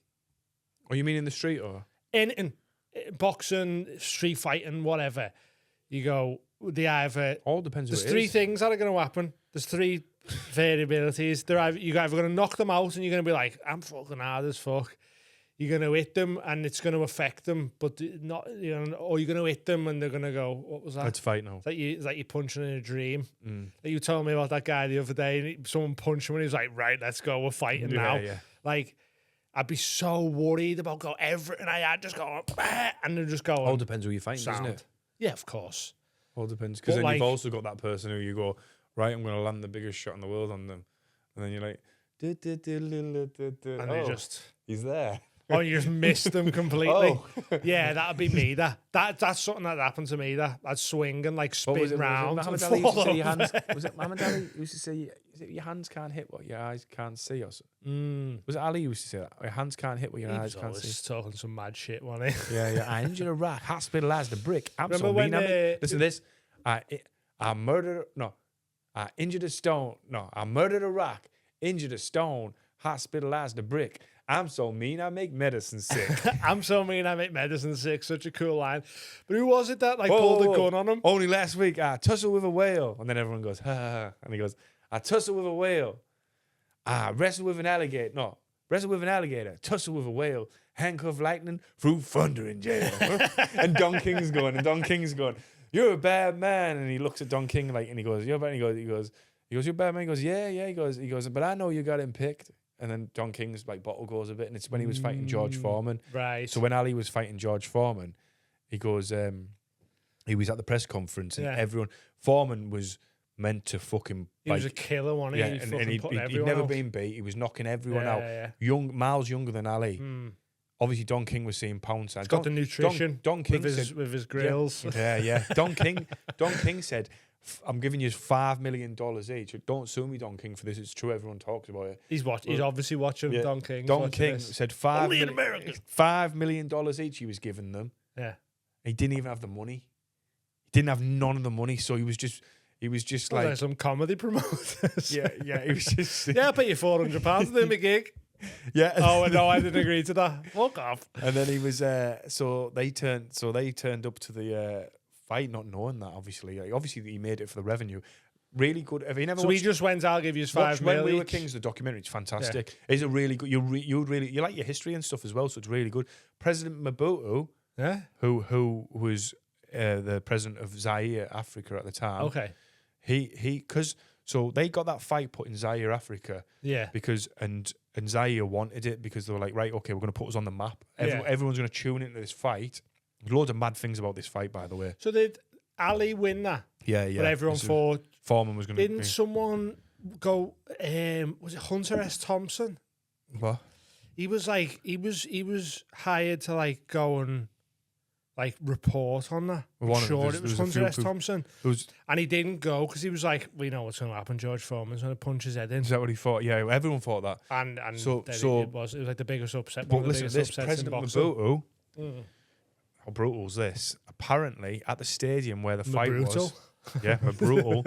So President Mobutu, apparently at the stadium where they were fighting, because all the press conferences and all the cameras, so they had like James Brown there. Yeah. What's he called? BB. Have you seen that interview with James Brown? Yeah, it's brilliant. The one where he's high as fuck. Yeah. His man's well. James Brown was there. BB King was there. Yeah. Like all the biggest performers were going there to perform. So this was getting like BBL. This is like BBL were there, and so this is world news boxing. Like, I imagine the events back then was so big as well. Yeah, it's the biggest event. Well this bigger is than the biggest event in the world. Yeah. So everyone's tuning in to watch that fight.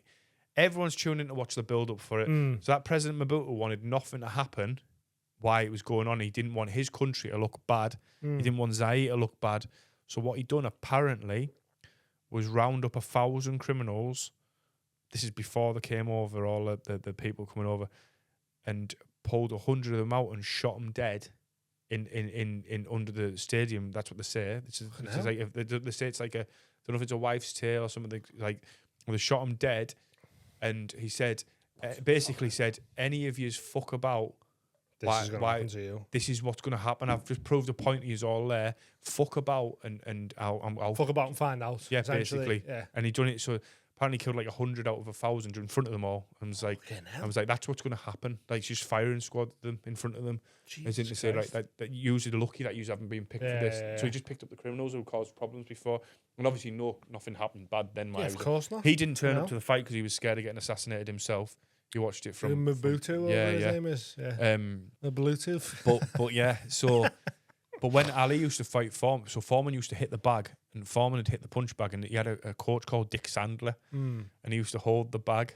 He used to hold the bag, and he used to lift him off the ground when he was hitting him with like hooks, and it was the biggest, heaviest bag you could get full of sand. Is that why Tyson bit his ear off? No, that wasn't Foreman. That was Evander Holyfield. Oh shit! Yeah, it was. I'm fucked up, mate. Right. But he's holding the bag. Scratch that.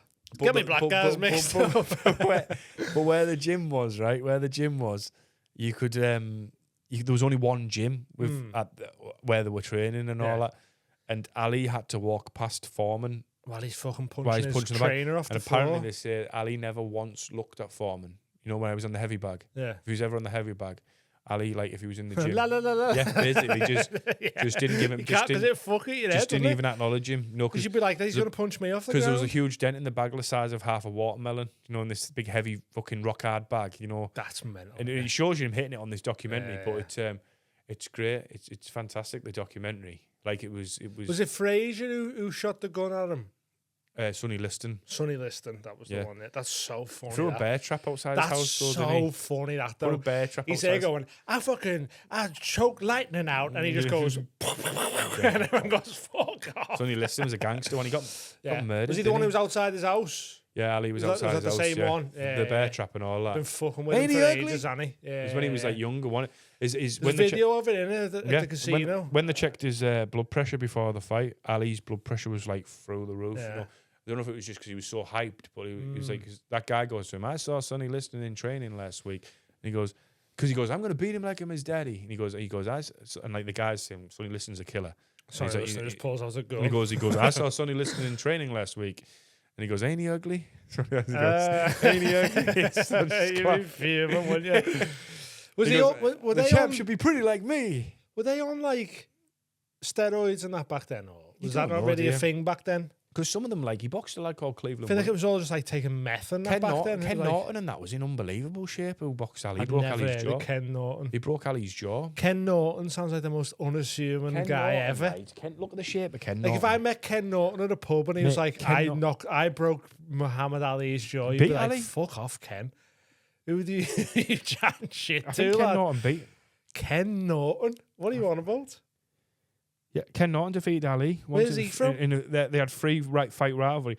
Norton won a 12-round split decision in their first bout in San Diego, breaking Ali's jaw during the fight. Ali won the next two matches, though the third fight was highly controversial. Oh. But Ken Norton was in some nick, by the way.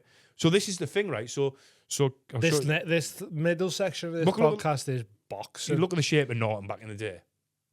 Back in the day as well, that's fucking. He looks a bit like The Rock. So Norton Looks like The Rock in the Smashing Machine. So Norton broke Ali's jaw, beat him. Fuck, I haven't got something for either. And Joe Fraser put Ali on his ass, beat him the first time. Ali beat him the second two times when they boxed each other. George Foreman fucking put them both out. Dropped Joe Fraser 7 times in a round. You know, he lifted him off the canvas and he obliterated Ken Norton. So obviously, when Ali was fighting him, everyone was like, Foreman's fucking wiped out Fraser. He's wiped out Ken Norton. You're next. Who Ali struggled with and had a life and death with them in that fight. Like, what's Foreman going to do? Foreman's going to put you on the ass, like. Yeah. So, but the mad thing is Ali. So Ali won that. Did he win it by just fucking? No, he goes out the first round and he catches him with a few right hand leads. Right. Yeah. And he's instead of throwing right hand leads, and Ali said that the reason he threw right-hand leads at him, he said, is because none of his sparring partners who were getting $50 a day to spar George Foreman, he said, would dare throw a right-hand lead at him. He said, because he said they'd all be throwing the jab and boxing cautious in sparring. He said, Whereas I'm in an actual fight with him. So he says, when I'm fighting him, he said, so he was bouncing about and throwing a lead right hand, the way Mayweather does and stuff, like just that lead right, instead of throwing the jab. And he caught him about 12 times in the first few, and then it just got Foreman angrier and angrier and angrier, and after like 2 or 3 rounds, Foreman was just chasing him around the ring, just swinging, but he was landing him. Ali was pissing blood for weeks, and he was they wrote about it. This guy went, I wrote about it in my book, like. Muhammad Ali was leaning out of a window trying to see something on his gutter, and, so with that, so it was like that, and but every time he'd grab Foreman round the back, you can see it in the fight. He's a great fight to watch. Yeah, and he's grabbing him around the back of the head, saying you can't break popcorn. George, I thought you could hit. George, you can't even hit. He was going. He said you punched like a girl all the way through, saying. I thought you were meant to be the biggest puncher in boxing. Ernie Shavers hit harder than you, and just saying like loads of. So do you think he fucked with him that much? He went, I'm just going to become a chef. Yeah, I'm just going to make the worst grill that ever existed. Make shitloads of money. Yeah, they're the worst, though, weren't they? Yeah, he fingered what's it called? Ali knocked him out. I think it was round 8. He knocked him out. Yeah, and knocked him out cold as well. But he. It was very sad seeing Foreman go from this fucking like this thingy like this. It happens to a lot of them, innit? If you stay in the game long enough. No, he was like an animal, but then he just retired, didn't he? And he went missing for years. Become a pastor. Yeah. Not the dish. Obviously. Become a pastor bake, right? And then in a Did church. You become a pastor, yeah, in a church, and then he went back to boxing. This is a history podcast now. And he became the youngest the youngest heavyweight pastor. He became the oldest heavyweight champion ever, and he won. Apart from obviously Bernard Hopkins has won that since, but he I've never heard anyone say Bernard. Yeah, they say Bernard, don't they in Hopkins, America? Yeah. And he Bernard Hopkins. He beat Michael Moore. Michael Moore was another fantastic boxer. And Who's he? Michael Moore, he was a fantastic heavyweight boxer. I've never heard of him. And cruiserweight as well. And he was brilliant. And that's who Foreman won the title off. And Foreman was getting beat by him. And Moore said, he even talks about it, he says, all I had to do was just fucking stay away. Just ride it out. Just get to the end. And then he said, he just hit me with this jab. He said, and I thought, and the punch that 4 minutes and was like, boom, again like that. Just boom, just a right hand, yeah. It's always the one you don't see, clean out. That's because you're not ready for it, sort of thing. But it was good to see him like. But I'll tell you another fact, because if people who like boxing will love this, because if they know. If you don't like boxing, just skip this middle section. Yeah. But when Ali and Fraser fought in the Thriller in Manila, which was fucking boiling. It was back when it was 15 rounds. And it's in is it Philippines, Manila? And so it's just tropical, like brutal. It's never cold there. Do you want to hear something crazy? If you haven't heard it before. So Fraser's face was just fucking battered. Because did you ever see Joe Fraser box? Nah. So he was just like, imagine Ricky Hatton on steroids coming forward, just like fucking just in your face, like Tyson, just in your face. So he put just no letting up, like. So he just didn't let Ali off. Ali had a fight, he took him into the trenches, tough as fuck, and he fought him. And through this from both coaches, there was Ali went back to his corner before the round that it was stopped by the referee. Yeah, sat on his stool and said, "I'm exhausted. Give it to him." He said, "Give it to him." He said, "Give it to." Close to. Said, "Give it to him." He was bit. He said, "Take my gloves off. Give it to him. I can't do no more." Ali said this as well. Yeah. He said, "I can't do no more." They were one apiece. They'd both beat each other before this fight. This was the decider, the third. Ali said, "I'm done. He's done. I can't fight no more." He said, "I can't keep my hands up. I'm fucked." And they were in the other corner. And because Fraser's face was so bad and he couldn't see out of his eyes, he was basically blind in his eyes when he's fighting. The ref was like, and Fraser said, don't stop this fight. He was like, "I'd rather die than lose to him." He was like, because obviously Ali had been really nasty about Fraser. They became friends years later, but he'd been fucking nasty. He called him a gorilla and everything. He was quite proper bro. Called him an Uncle Tom because Ali refused to go in the war and all that, and about saying that no Vietnam has ever. And it's called because Fraser went in the war and like years ago. He's like, "Oh, you're Uncle Tom" and all that. And then he was like, "Oh, you're a gorilla. I'm going to beat the gorilla in Manila."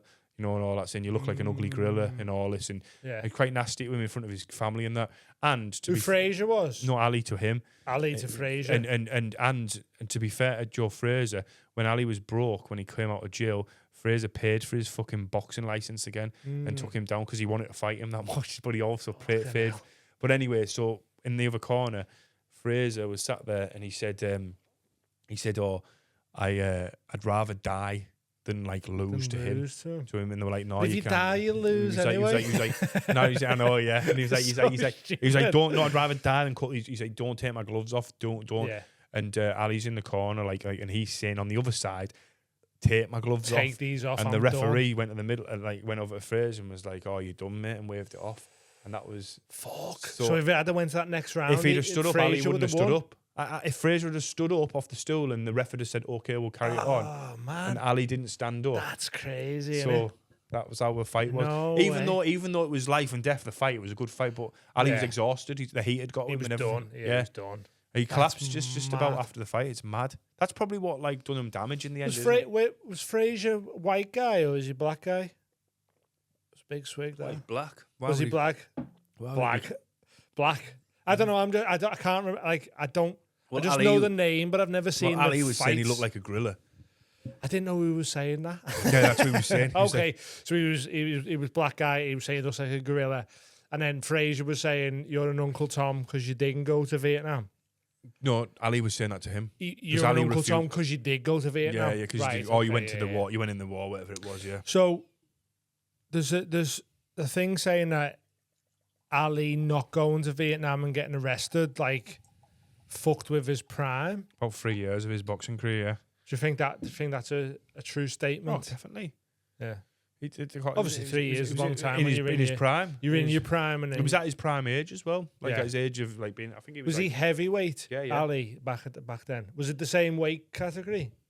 Yeah, I think, but I know it was different because years and years ago. Because I know Rocky Marciano was only the equivalent of like. Because you just couldn't get as big back then. Rocky Marciano was like 13.5 stone. You know, he wouldn't even be a heavyweight now. That's what I mean. Like, it wouldn't even be a cruiserweight, would he? I don't know.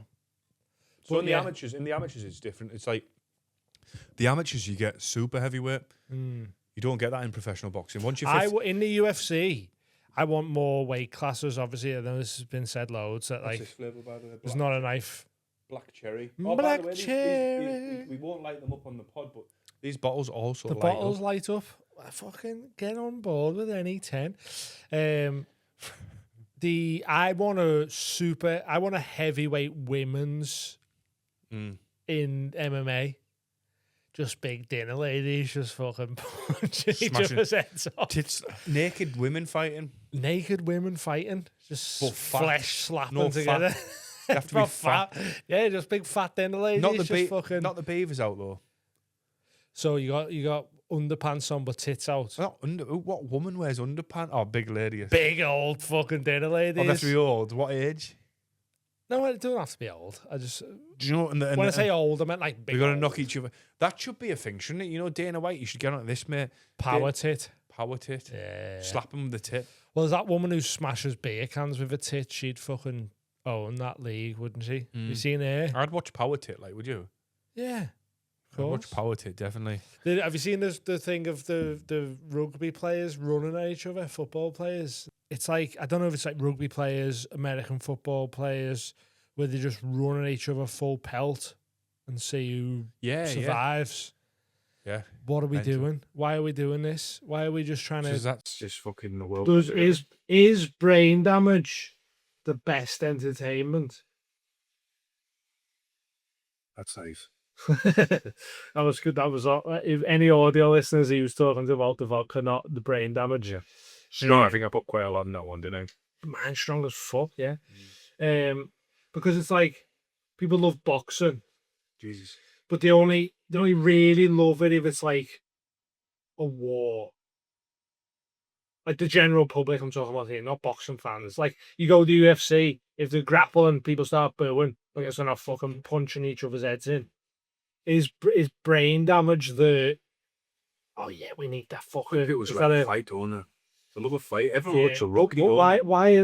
whose idea was it to be like, just run at each other as fast as you can? Because people get fucked up doing that, man. I've seen some of the videos of that, like people going to sleep, like. Everyone just loves a hero, fire, and violence. Yeah, there is. Yeah, I've seen the video of That Leon Edwards when he kicked his Usman's head off. See, it was unbelievable. I seen them. Yeah, it was a great kick. That I seen the video of Conor McGregor the other day at the BKFC. Yeah, Did you see it? And then there's people that said McGregor. Look how excited McGregor gets over. coked off his head. Look how excited McGregor gets over violence. And the lad comes over who's getting weighed in with the other lad. Have you not seen it? Oh, and he gives him a cannoli or some shit, and he throws it in his face, and McGregor's like, oh, yes! McGregor's like that at first in the He middle. loves He it, smacks lad, out his- He gives him that, and then he gives McGregor one. And he McGregor- smacks it. And then he smacks out his hand, and He loves it, McGregor's lad, like, doesn't he? Yeah. He like McGregor's. I think McGregor's hype man, and he like McGregor would be a good hype man. He's the ultimate hype man, he's the ultimate shit talker, but I also, like, kind of don't like him anymore. Yeah, from his old McGregor was amazing. Old McGregor was Before class. it was before he had money, though. McGregor was class. After Eddie Alvarez, I think McGregor he fell off in estimations of, like, of what he could have been. I think there was two ways he could have went. They'd ever see eye to eye. No. McGregor and Khabib? Yeah. Not at all. So you'll never ever see eye to eye with them. No. Maybe when they're like 70 and they go, oh, that was mad back then, wasn't it? But right now, I think he'd still fight on sight. Yeah. 100%. Because McGregor was talking some mad shit to him, man. Saying that your fucking wife fucking covered in a tea towel or some shit, didn't he? And all that, like you fucking... Remember he was fighting Leover and he said to me, well, look at this Maltese ahead. Maltese ahead? Yeah, man. Talking wild shit, wasn't he? He's mad. It's funny that, like, people were going, like, he went, oh, dance for me, boy. And everyone's like, oh, that's like connotations of slavery. But he called him Maltese head, and no one really picked up on that. I know, yeah, I thought that. It's like you're focusing on the wrong thing. He genuinely said something quite racist there, but he said boy. Everyone's Everyone's going, that's fucking like slavery. You go, no, he called him Maltese head. Focus on that. I was just probably thinking I'm gonna fucking punch your light in. Yeah, I was wanting McGregor to win that just for the spectacle. Yeah, how? And then he calls an uppercut with him, and you go, "Oh shit, mate!" But like, all he had to do was take him into the deep waters, and it Did you see he was playing with him like? yeah, of course. Obviously, Give it's him not- 4 it's or not- 5 it's not- rounds in, and then go, "All right, Totally different round in round an now." MMA fight. But totally different in an MMA fight. MMA's fucked. Yeah, Like, obviously. But I tell you who I think the most dangerous, and that John Jones is a machine. Don't say no. How can you say no? Because there's arguments of fights Tom that Aspinall, he all that, might have lost. Like, I the Gustafsson fight was crazy close. But I still wouldn't want to The fucking fight, oh, obviously, we're fighting, but Who do you think the scariest person to fight on the planet would be apart from me? Ngannou, Apart from me? apart from you, Ngannou. Nah, not if you got wiped out by Joshua. All right, well, Joshua. This Moses dude sounds quite scary. I But mean, like, Ngannou, if you had to but if Ngannou fought Joshua in MMA, I think he would have fucking killed him. yeah, he could. Because Depends if Joshua lands a punch, wasn't it, as well? but he doesn't have to land the punch. He could take him down and just fucking maul him. Also does depend.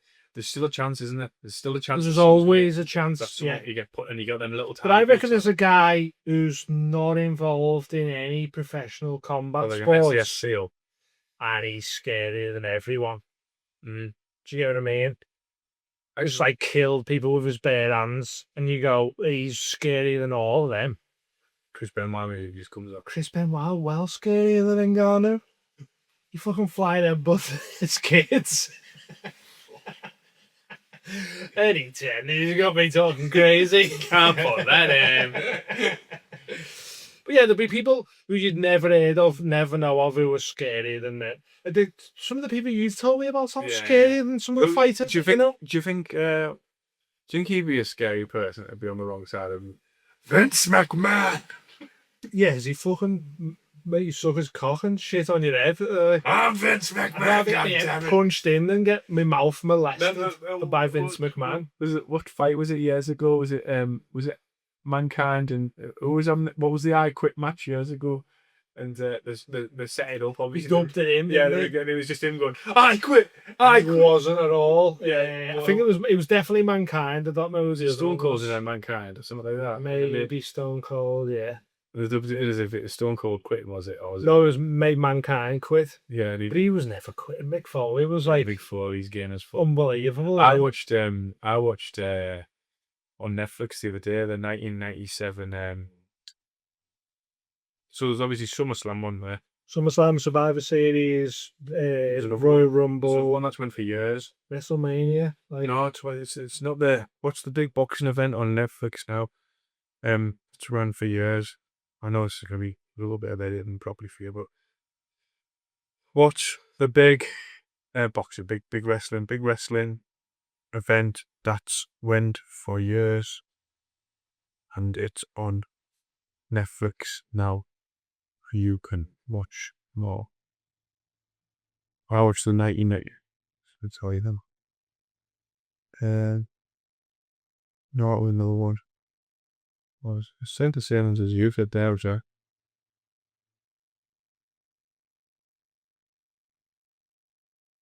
Oh, not really know any of us off the back of that. name them all. From WWE. Stone Cold was. Who's Stone Cold? Oh, Kane and Undertaker had the fire match. Kane and Undertaker. Why don't you speak sometimes? Why do you type sometimes? I can't remember talking to him. He annoyed me. Right, okay. Inferno match. What show was it? Oh, was it not? Was it No Mercy or Unforgiven? Right, okay. Judgment Day. Backlash. It might have been Backlash. It was one of them. Flash, yeah. One of them. They've been on every year, right? When Kane. But the maddest thing is 1997, right? So I turned it on, just bored. Clicked it on. Our ass is just chilling. And she was shutting her eyes. She had work the next day, and I just put it on the telly while I was in bed. It was 1997. And I was like, where all that backlash or whatever it was. And it says, we are the nation. It's our nation. And The Rock walked in, and I was like, oh, yeah. So he's not even a big character then. Yeah. So The Rock was the first one. And then the second fight was on Self-Dishon. Triple H. Back, oh, right, yeah. It's Degeneration X. And Triple H walked out, and like, China had to get locked up in a cage while she watched him fight. Yeah. And I was like, oh, yeah. The first two wrestlers who were fought on this show ended up becoming the biggest wrestlers. Well, yeah, like Triple H owns the gaff now. And then everyone like fucking and like bigger than it all. And The Rock got beaten, so did Triple H. Mad. They both got beat on it. Triple H ended up winning the Black did. And then the Undertaker fought Kane in like a fire match. The first time they've ever done the fire match. Yeah. And then I think the main event was Stone Cold versus Dude Love. Oh, okay. Dude Love. Mankind. Mick Foley was like the goat. I like Jack Jack. Just having all different characters. Just like that one, the iconic one of him and Undertaker with the Hell in a Cell. Yeah. Like, all that shit, man. Like I had the fucking, there was the DVD, Mick Foley's Greatest Hits and Misses. Have you seen like Vader when he was saying about punching? Is you it's Vader? Time! It's time! It's Vader time! Have you seen that way he's talking about punching Mankind? Yeah. Or whoever he was when he was against Vader, and he was like, Vader was saying, "I'm going to hit you properly," and there's just a bit of him just breaking his nose, just fully punching him. And Mankind was sort of like, "Fucking hell, man, chill out, will you?" The Big Show told me over to hit him properly when he got in the ring with him.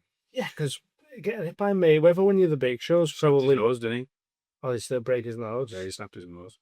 But he must have been his hard. He went on his knees, didn't he? Went his knees in front of Mayweather. He said to Mayweather, just fucking, doesn't he want me? Like, properly get me. Mayweather was like, really? He was like, yeah, fucking doesn't have. I doubt it. Yeah. Must have thought, oh, the point proves accuracy. His nose is bent. Smashed up there. You can see his eyes watering, he shakes. He goes bubble into a combo, and then he jumps out of the ring and sprints off, and obviously Big Show's meant to chase it. And when the Big Show's like, what the fuck is that? And then the Big Show's chasing him, he's like, obviously acting as well, where you can see him going, His eyes are just watering. Yeah, because no matter who you are, if you get punched in the nose, it's gonna make your Especially eyes when your nose fucking being snapped. Yeah. Yeah. Like I've been in the nose and that, and you go, fucking hell, it's like it's weird. It's weird getting punched.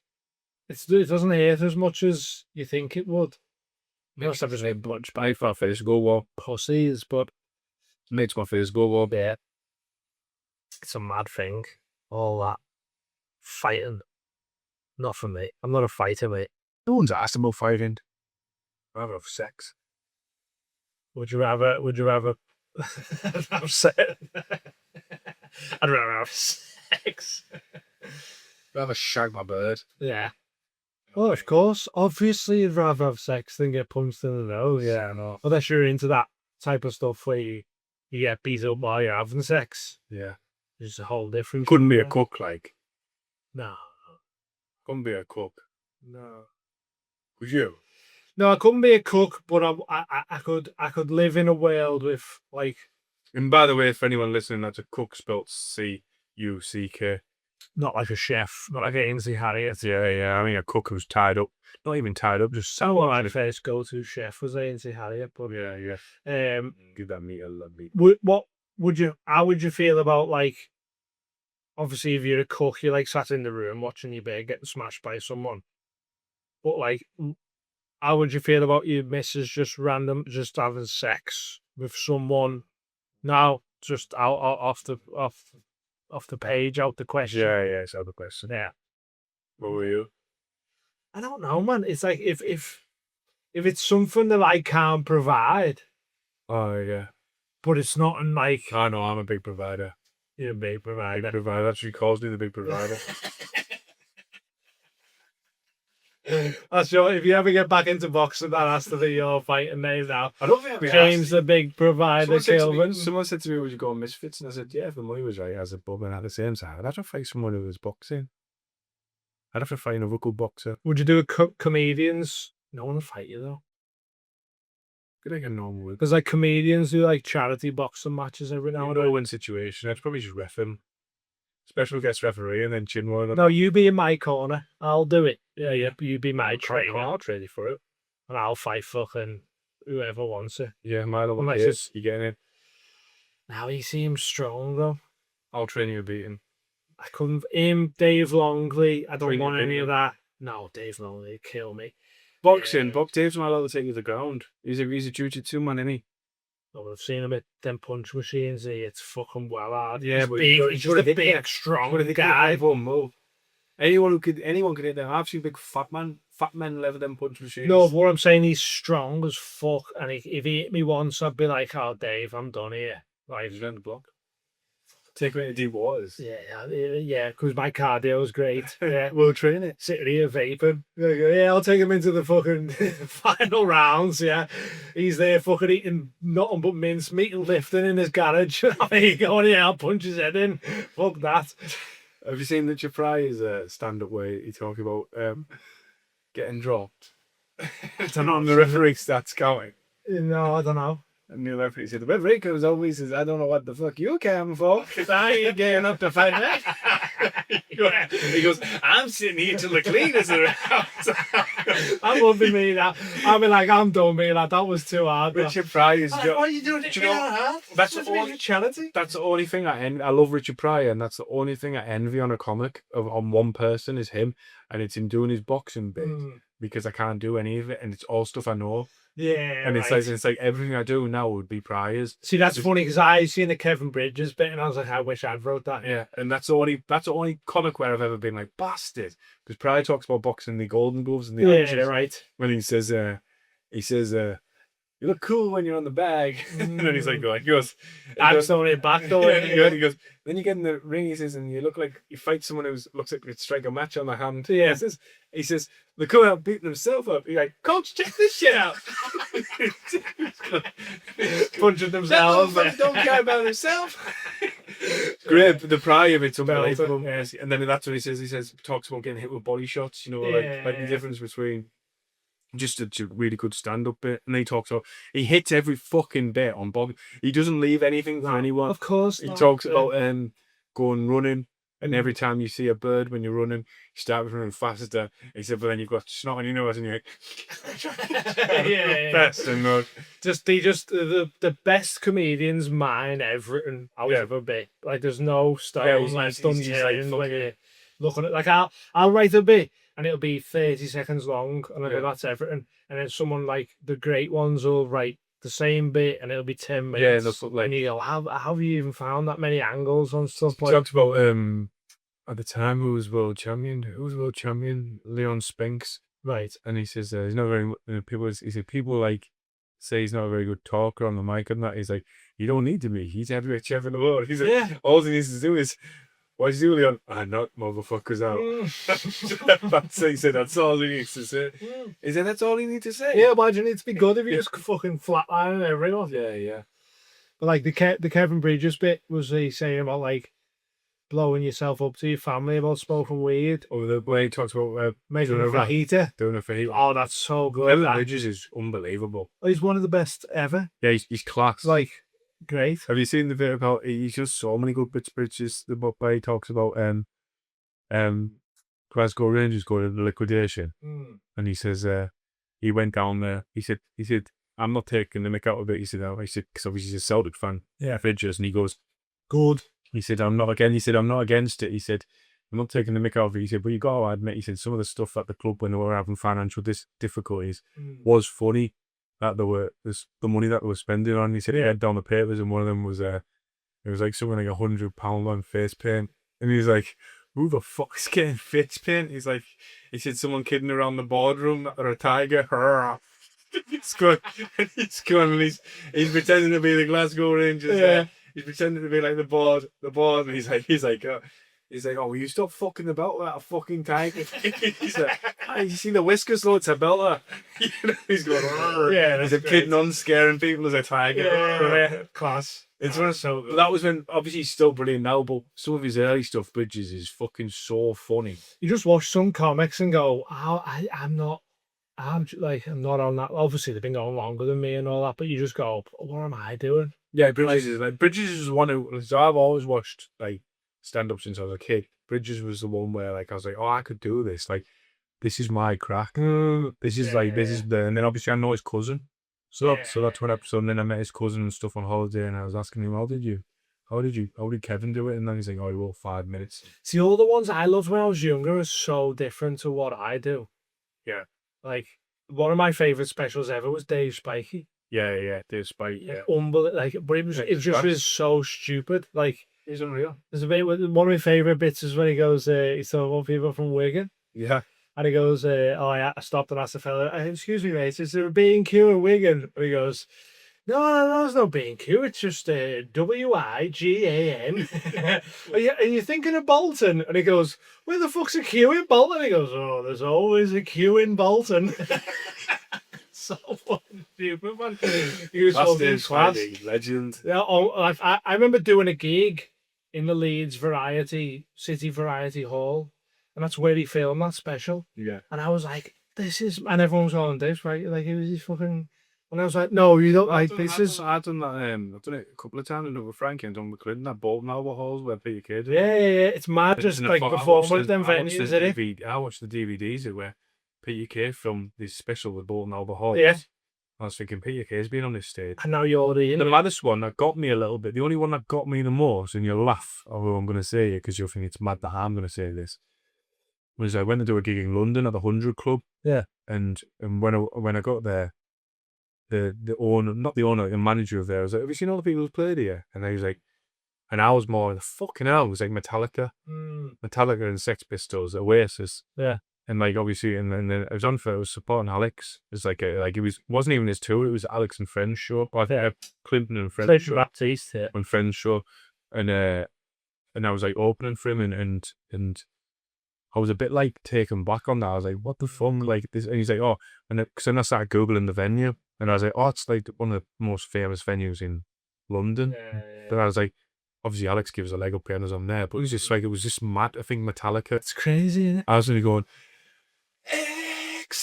Well, it's mad, like Leeds Wardrobe. Yeah, it's a fucking mint venue. Oh, amazing venue, but I seen Gillis there, Shane Gillis there. Yeah, it's made all that. and then I was in there. Yeah. And you go, but like, even just seeing him in that venue. And now he's doing like. Well, the next time he come back over, he was doing the O2 Arena and He must be doing well. the Co-op Live. Oh, I think he done the O2, I think.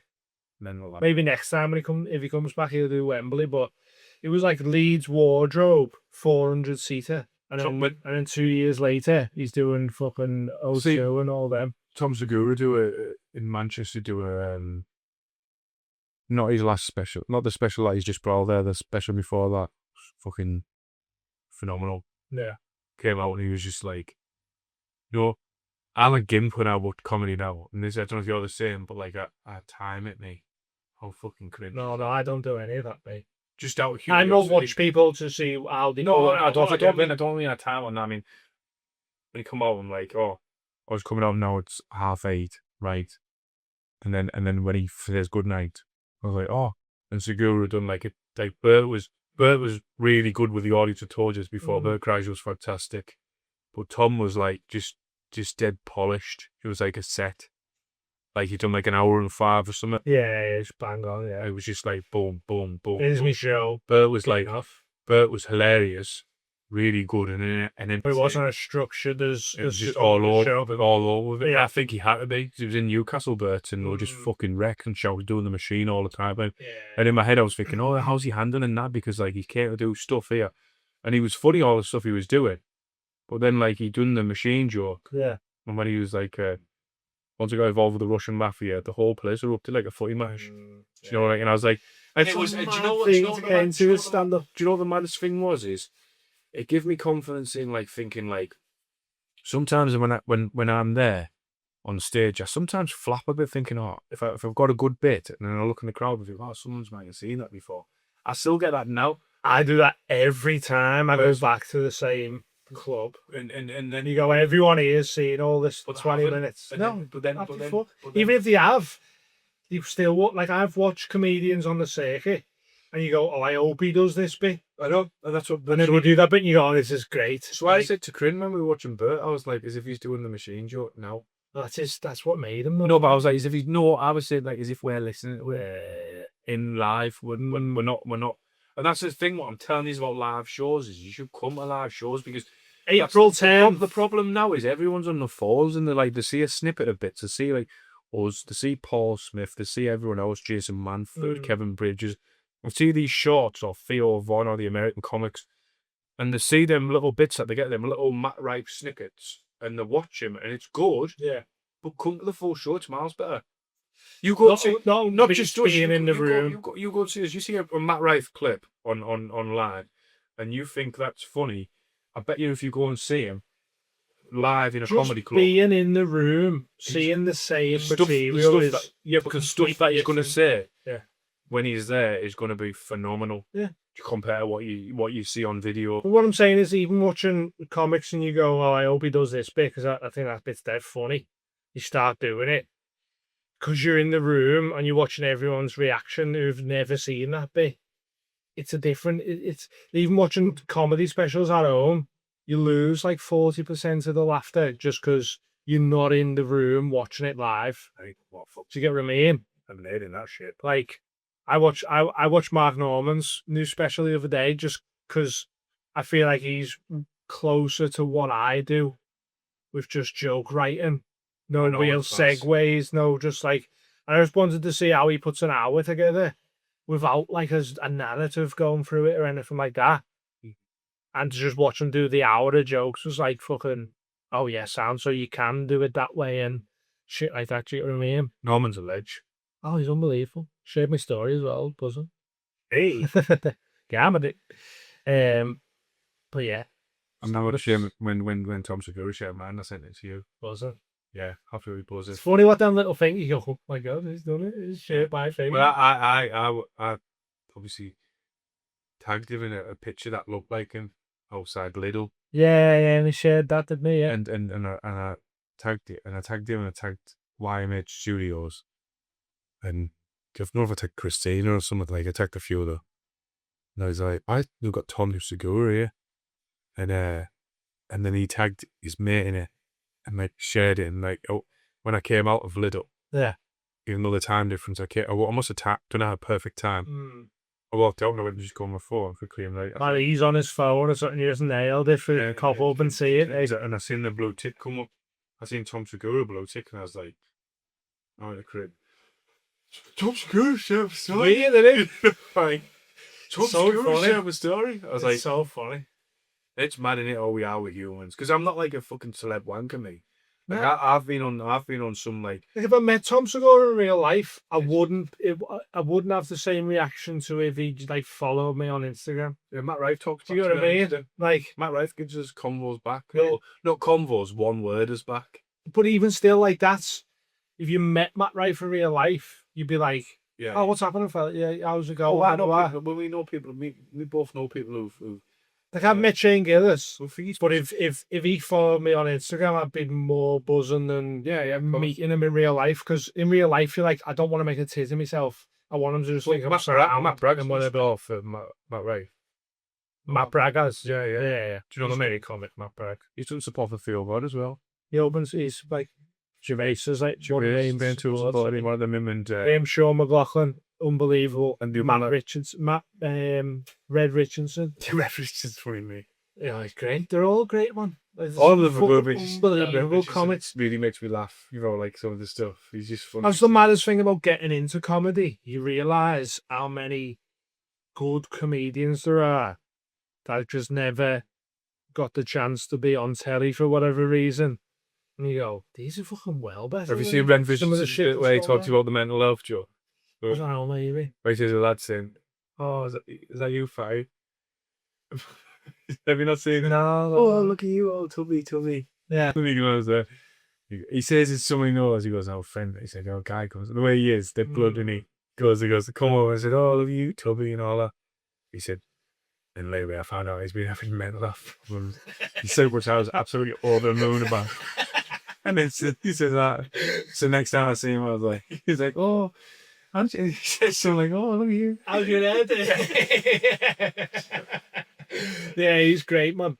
They're all good. Like, there's so many good comedians that people just don't know of unless Scott you're like Bennett. in the circuit. Like, Scott Bennett.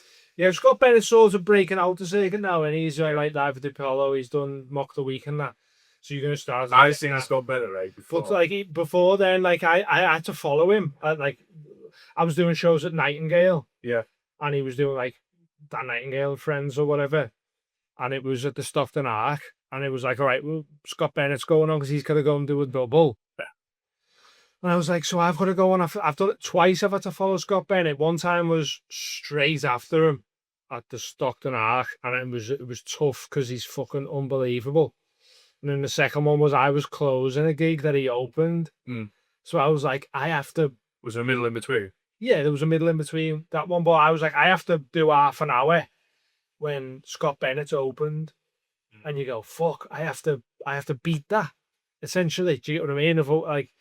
But going on straight after him was like, nah, this is too hard. I've seen the last. It's not a bad comic. She's a good comic. I was doing a gig in. I hope you like boxing and stand-up comedy in this second bit. I was doing a gig in Penniston before. Penniston Theatre for Toby Foster. He was a good promoter, a good comic. He's the drummer of Phoenix Nights, if anyone doesn't know who he is. Les Paul. Toby Foster? He's a Phoenix Nights. Isn't he the fucking... Oh, no, that's just a mod. Sorry, Yeah. you get me white people mixed up now. Yeah. And turned up this gig in this theatre I was emceeing. When I got there, Scott Bennett was there. And I was like, "Oh, no, mate, I see you closing." I didn't know you were closing tonight. He's like, "Oh, no, mate." He said, "I picked you up on the way." He said, "I'm opening." And then and I was like, "Oh," but I was MC. So I was like, Oh, sound. So I was like, "I'm okay." Yeah, I'm all good, yeah. I was like, "Oh, this makes my night easier." Probably. And then I was like, "Oh, sound." I was like, and then the sound guy came in and was like, "Oh, just to let you know, there's no break between the opener and middle tonight." That was me. I'd done that. Stockton. No break.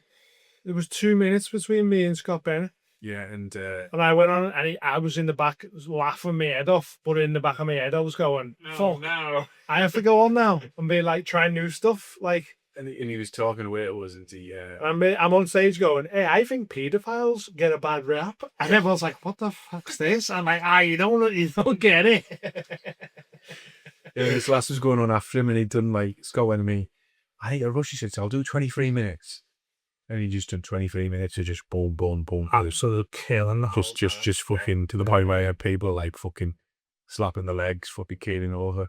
And then you go, yeah, I follow that instantly. And then I went back and I was like, how good is that? We're going to keep the energy going. And bring on your middle laugh. In the middle of killing and just fucking bomb. Nah, slide on having a break. Because they're too overstimulated. You need a little... We were tired as well. That's it, yeah. You laugh on that much, you get exhausted. You need a little 15 minutes to just reset. Especially Scott doesn't give him a break. He tries to kill him, doesn't he? Yeah, it's unbelievable. He tries to kill him, doesn't he? Yeah, it's so good. Like, he doesn't probably give him any... And I think he should be like that. I think I don't. I like to get a little bit of storytelling. Scott likes to give a bit of. I'm no storyteller, mate. I'm fucking. I like to have a little story. Like sometimes, right? Some of my. If they're not going for it, it's like it's hard work. Sometimes some of my stories when I'm on stage, I'm halfway through telling the story and I've got them that much up because I like to think I'm a good storyteller. I think anyone who listens to the pod, likes my stories. Good stories, yeah. But sometimes when I'm on stage, some of my stories, when I'm trying them out, only when I'm trying them out, I've never done them before, I sometimes think, this fucking punchline better hit it. It'll be worth it. It's better hear it. Because this has been fucking 3 minutes of me fucking luring you in, and you're all listening. I've done it the other night in Grimsby. And then you land, and then you do the punchline, and we go, hey, where's the rest? And you go, that was it. That was it. I've done it in Grimsby the other night. I've done the chicken joke the other night. Oh yeah, it was great. I had proper enjoyed that. I did Grimsby Finder. They loved it. But part of me halfway through was thinking, I've got them here. I've got them all here now, listening. They're proper enjoying me telling the story. But this punchline better fucking hit hard. Because if it doesn't, where am I going from it? Anyway, guys. Anyway, we're going to take a break now. Bring Bobby Davro on. You already see Bobby Davro later on! Makes a fucking noise! Then Davro came in, fucking smashed it. You rang me on the way on because, as I said, the promoter said to us, it's Bob, but this is me being a bit ignorant to Bobby Davro here. He's not in the same ilk as like Jim Davison and that, is he? No, Bobby, you know, he doesn't do like the old racist shit. He's Bobby. He's just like like I say, I've watched some of Jim's stuff years ago. It's great. Some of the stuff that I've seen of him do. I think he just fell down a bit of a fucking old school, and he's around the old school. Yeah. I don't have any opinion on any comic. I think if a comic's good, they're good. Like, yeah, of course, yeah. Like I'm in the school of you can joke about anything. As long as you're good with doing it. I had this talk with Angelos Dan Skinner. Yeah. And Dan Skinner was saying to me that Bob Mortimer and Vic Reeves' favourite comic was Chubby Brown. Not just because he's from it, not just because he's from. Just because of the joke, right? And said he's the funniest person I've ever seen. I know a few comedians, and they probably won't mention them, and I won't. I might. No, I know a few comedians that I've went to see Chubbs and seen him in this, and I said, "Oh, what was it like?" And they said, "Fucking 4 years ago." Yeah, so it was hilarious. Yeah, like fuck. I've seen Chubbs years ago, but it was before the comic. The thing is with them type of acts is like they didn't make their names off of being racist.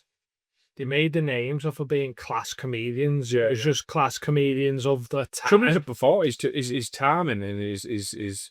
I'm not just saying it as a borough lad. Some of his joke writing's fucking funny. Some of his stuff is stuff that you think, fuck, I wish I thought of that. Like that one about the fucking checkout. Is that him or Bird and Manning? That's Bird and Manning. That's the checkout woman saying how I can tell that the fella's single or whatever. What about when I told you about going hunting? Chubby Brown, where he goes hunting with a bear, and then it taps him on the shoulder at the end and it says, and you know why we're both. So it's like they know how to write the jokes. It's just at the time, comedy was in a bit of a different place. Bobby was really good. Bobby Davro got. This is how good Bobby Davro is, right?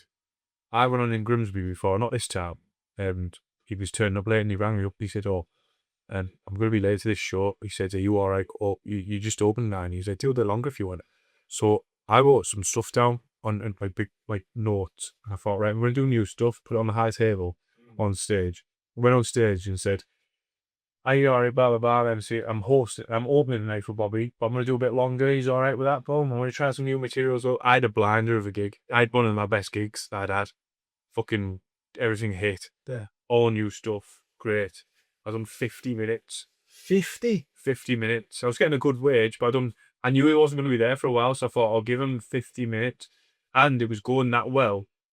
No one had gone up, but went really well. Yeah. And I'd done 50 minutes but I had, don't get me wrong, I wouldn't have been able to do it without my notes. Yeah. I had my notes on where my drink was. And I was going back to them and I was like checking that, well, this is years ago, this is a couple of years ago, whatever. And by the time going off, Bobby had got there and he was like, oh, it's great, like, fucking hell, that'll be hard to follow and all that. Yeah, he was giving me all this fucking, that'll be hard to follow it. Fucking hell, you made it hard for me and all that. And joking on, and I was like buzzing. And then he went on and just some fucking 2 hours, it got a standing ovation. It's a different level, isn't it? 2 hours he done, and got a standing ovation. 2 hours is crazy. He's doing piano and everything though, but he does put a few bits in that are just funny and stupid. Yeah. He does some really funny gags, some really stupid gags. You know, like stuff like playing the piano and like he's like, and he's got them all hooked and he's like playing it, and then halfway through he walks off and the piano's still going. You know what I mean? Right, you know, yeah, shit crap, stupid shit. You know, like stuff playing where he's got like performance of shit. He's playing for a while, you know, like, and everyone's like, and then everyone starts thinking, "Fuck hell!" And he just gets over the piano, carries on. It's Yeah, that's unbelievable. great. Yeah. It's just funny, isn't it? It's He's doing the Fringe this year. You have to say my mate. He'll I'll probably try and hunt Bobby down for a down. he'll get on me. He'll get on I'm me. at the Fringe, me. He's sound Bobby, Come see me at the Fringe. and he's a nice bloke as well. A really nice bloke. Give me the old fucking say. He said, "Always watch out for the fucking comics who pat you on the back. They're looking for the soft spot." And he said, Some fucking snakes in the grass in as this he game, said, man, isn't it? also, how many comics does it take to change a light bulb? He said 10. He said 1 to do the job and 9 of them to say, I should be up there doing it. Going all big down, bro, as the boy, ain't he? He says he's going to jump on this pod. If we get Bobby Davro, that'd be a mad one. Yeah, he says... Because my thing with Bobby Davro is I know he's like a household name and all that, but I also, like in the nicest way possible, couldn't give a fuck about him. Yeah. Do you know what I mean? Yeah. Like, so to have him on, like, speak to him and just, like, chat to him normally. He like all that as well. He likes all that. He doesn't like all that cocksucking, you know what I mean? No, of course, but, like, it's like, I wouldn't even know how to fucking suck his cock. Like, you know, like, because I don't know enough about him to be like that. But he always says that to me when he rings me up. He always goes, remember an hour a day, right, an hour a day. And I'm thinking, I'm thinking, do you really do that? He swears that he does. I tried to get into the routine of writing an hour a day. He says always sticks by it. But I'm just like, I don't know, you end up just being like writing nonsense. And I don't know if that's part of the thing of just getting into the routine of writing. But it doesn't work for me, that.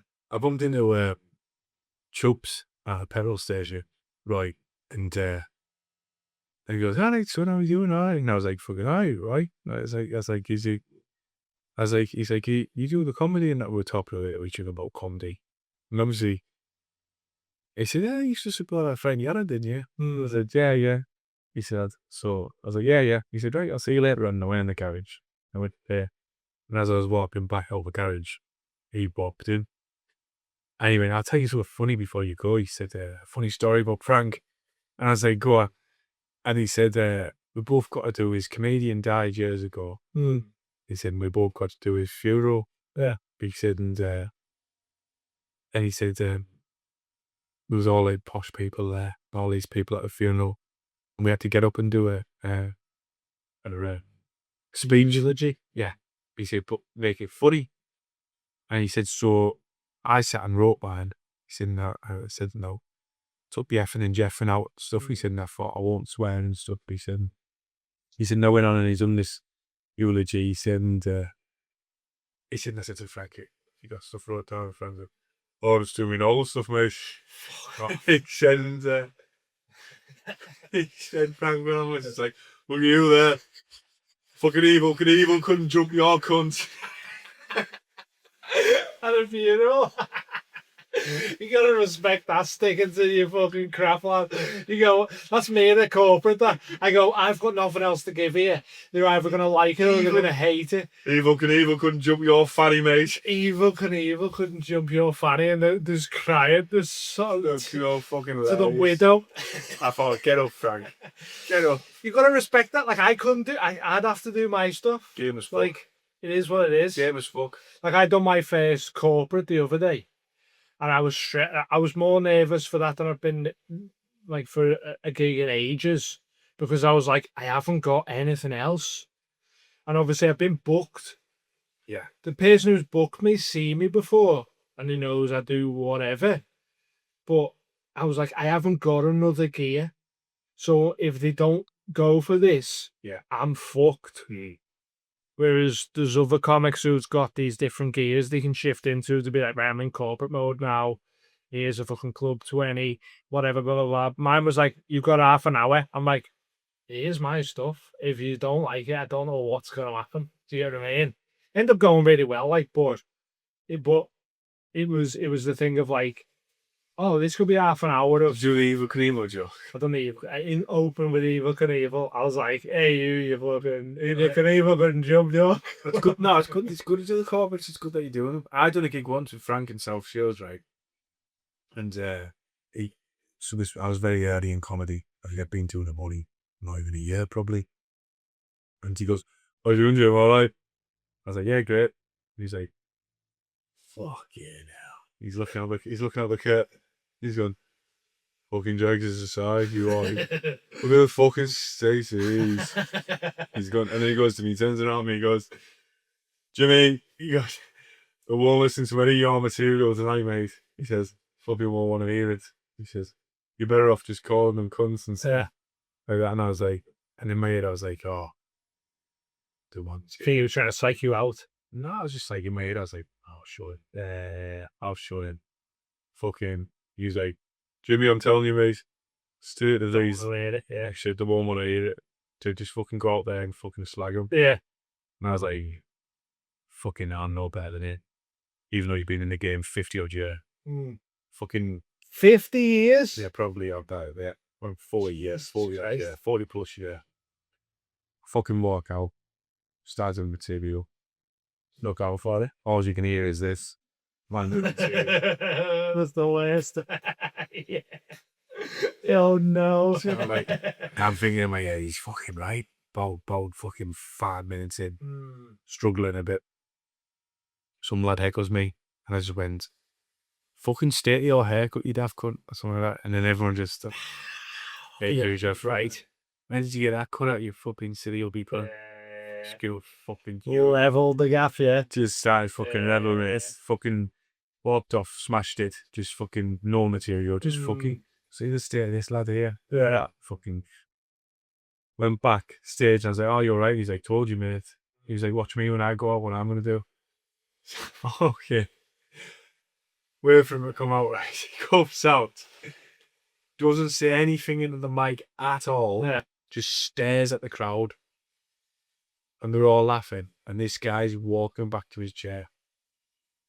He just follows him all the way back to the chair. Tabitha Choirs. Just What the lad. Just follows him all the way back, does he? Hoping it starts going, "Oh," and he just keeps flying all of it, and then he just goes, "Smack it." And I was like, "Oh my God. Like, why didn't I do that?"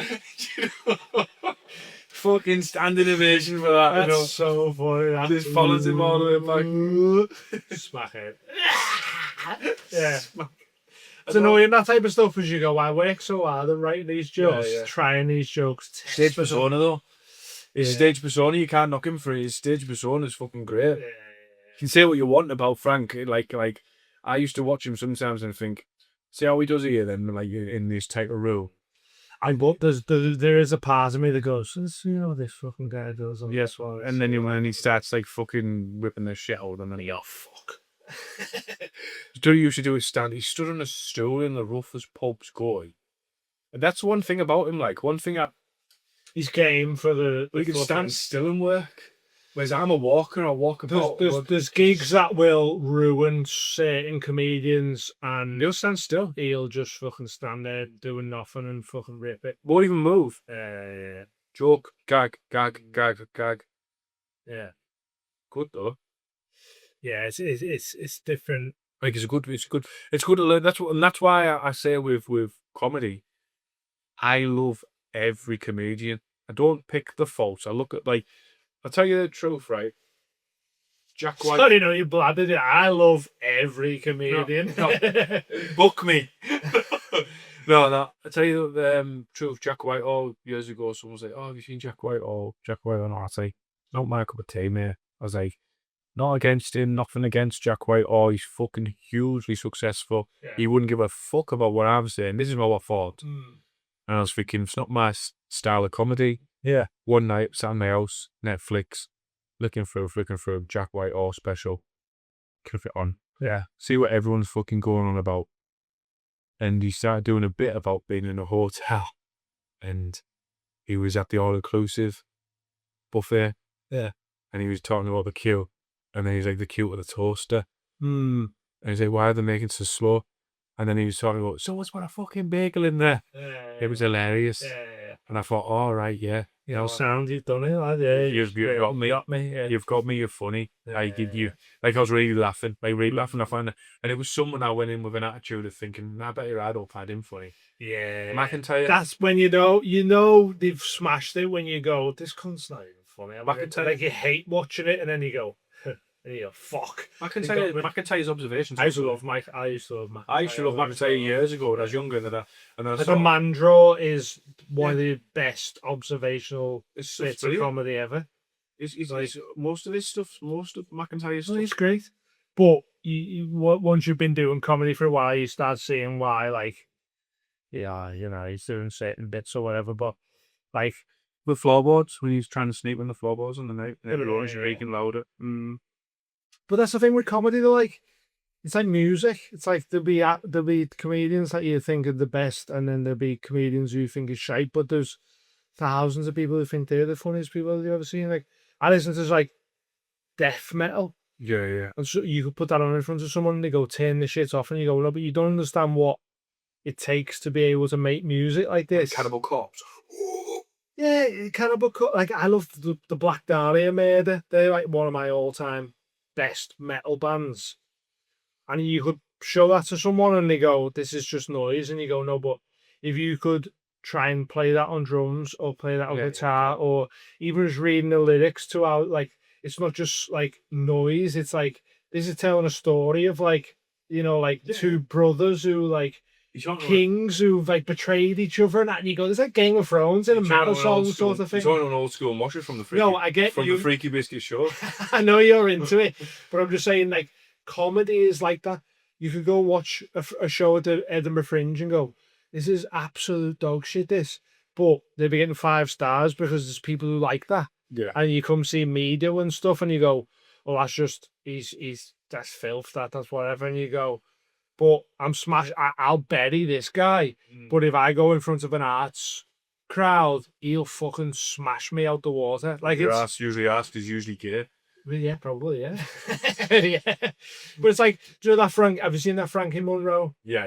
Frank I watched him wanting to not like him. Yeah, he's And I've met him and I think Joe's fucking class. And like, I'll admit this now that he was one where I seen without watching him being like, look, this is going to be a load of shite, this. When I watched it and I was like, he's unbelievable. He's really funny. To the point where I was watching him going, he's like our generation's Bob Mortimer. Some of the stuff he was doing. Hilarious. And then I seen it live and I was like, fuck me, man, this guy's class.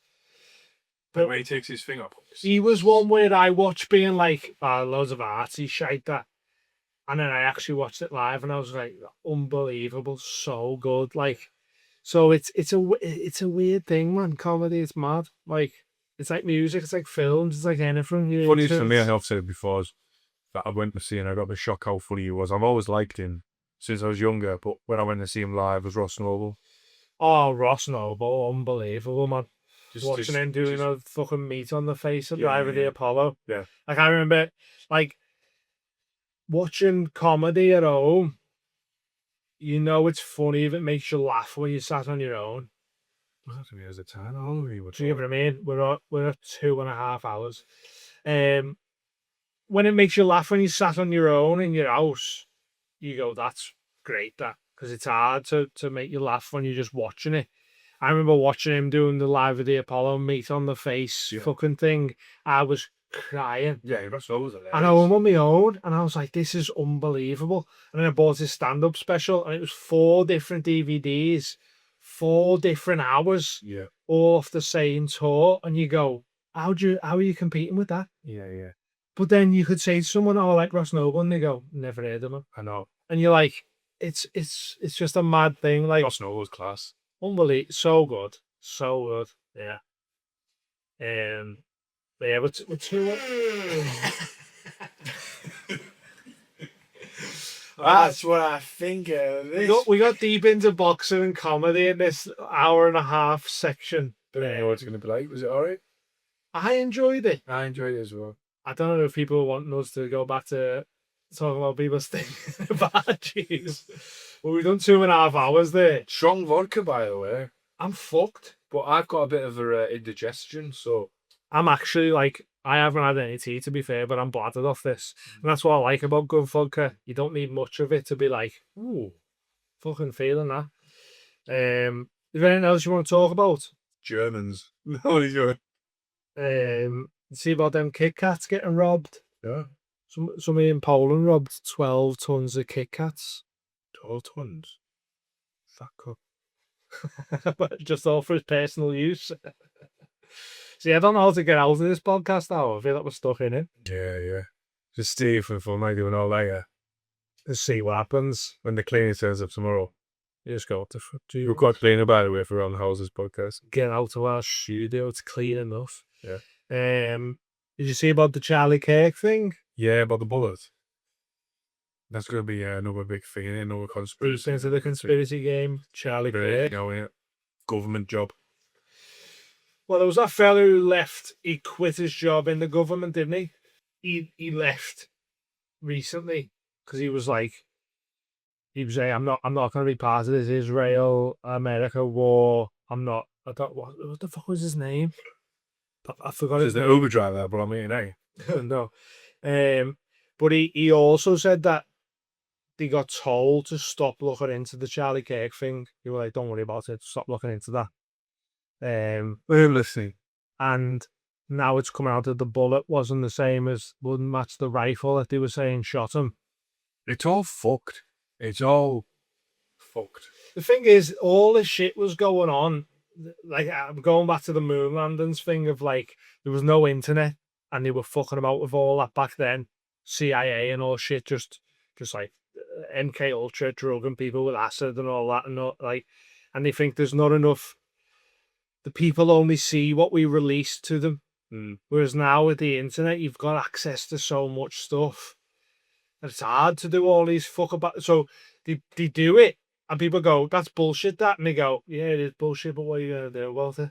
You know, like it's now it's just a blatant thing of like, "Yeah, we did that, but there's nothing you can do about it anyway." So you know we did it. We know we did it. What are you gonna do? I know. We're gonna crack on as normal, like. It's sad though, innit? Like I didn't follow much I didn't know much about Charlie Kirk until I seen like be killed. Yeah. I didn't know much So about the whole thing with Charlie Kirk getting killed was like, yeah, he said some mad shit about like, so sad. I wouldn't want fucking a black pilot or whatever, and you go, he's a racist piece of shit. But like, you don't want people to get murdered over something they say. Like, someone could kill me for saying fucking halitosis, and you go, I was just fucking chatting shit. You get what I mean? Yeah. It's to kill a guy over that. But he was obviously very intelligent as well. He can't be not intelligent with what he was doing. Yeah. You can't get yourself to that position in where you've gone, what you've become without being intelligent. Like so. But then there's it's like a waste of life. You just go down deep into the conspiracy thing of like, it was Erica Kirk like a hand. It's like she's like a. I know when she won that beauty pageant thing years ago. No. Well, she's been put into like some government role now of like head of fucking intelligence. So that's not what she's in. But she's doing something, and you go, why would we give Erica Kirk a job? the American government now. Weren't they saying something like he was going to become a president in that year? Like, weren't they scared of all that as well? I don't know, man. I don't know enough about it. I just know snippets of like, what the fuck's that about? I just think it's really sad that someone lost their life. Someone lost their life, like, for believing in something that they believed in, but without physically hurting someone. Listen, Yeah. for someone to go and drop a bomb on someone and kill people, innocent people, and kill children and all that, that's worse for me. Or for someone to physically abuse someone and hurt someone, Yeah. that's worse.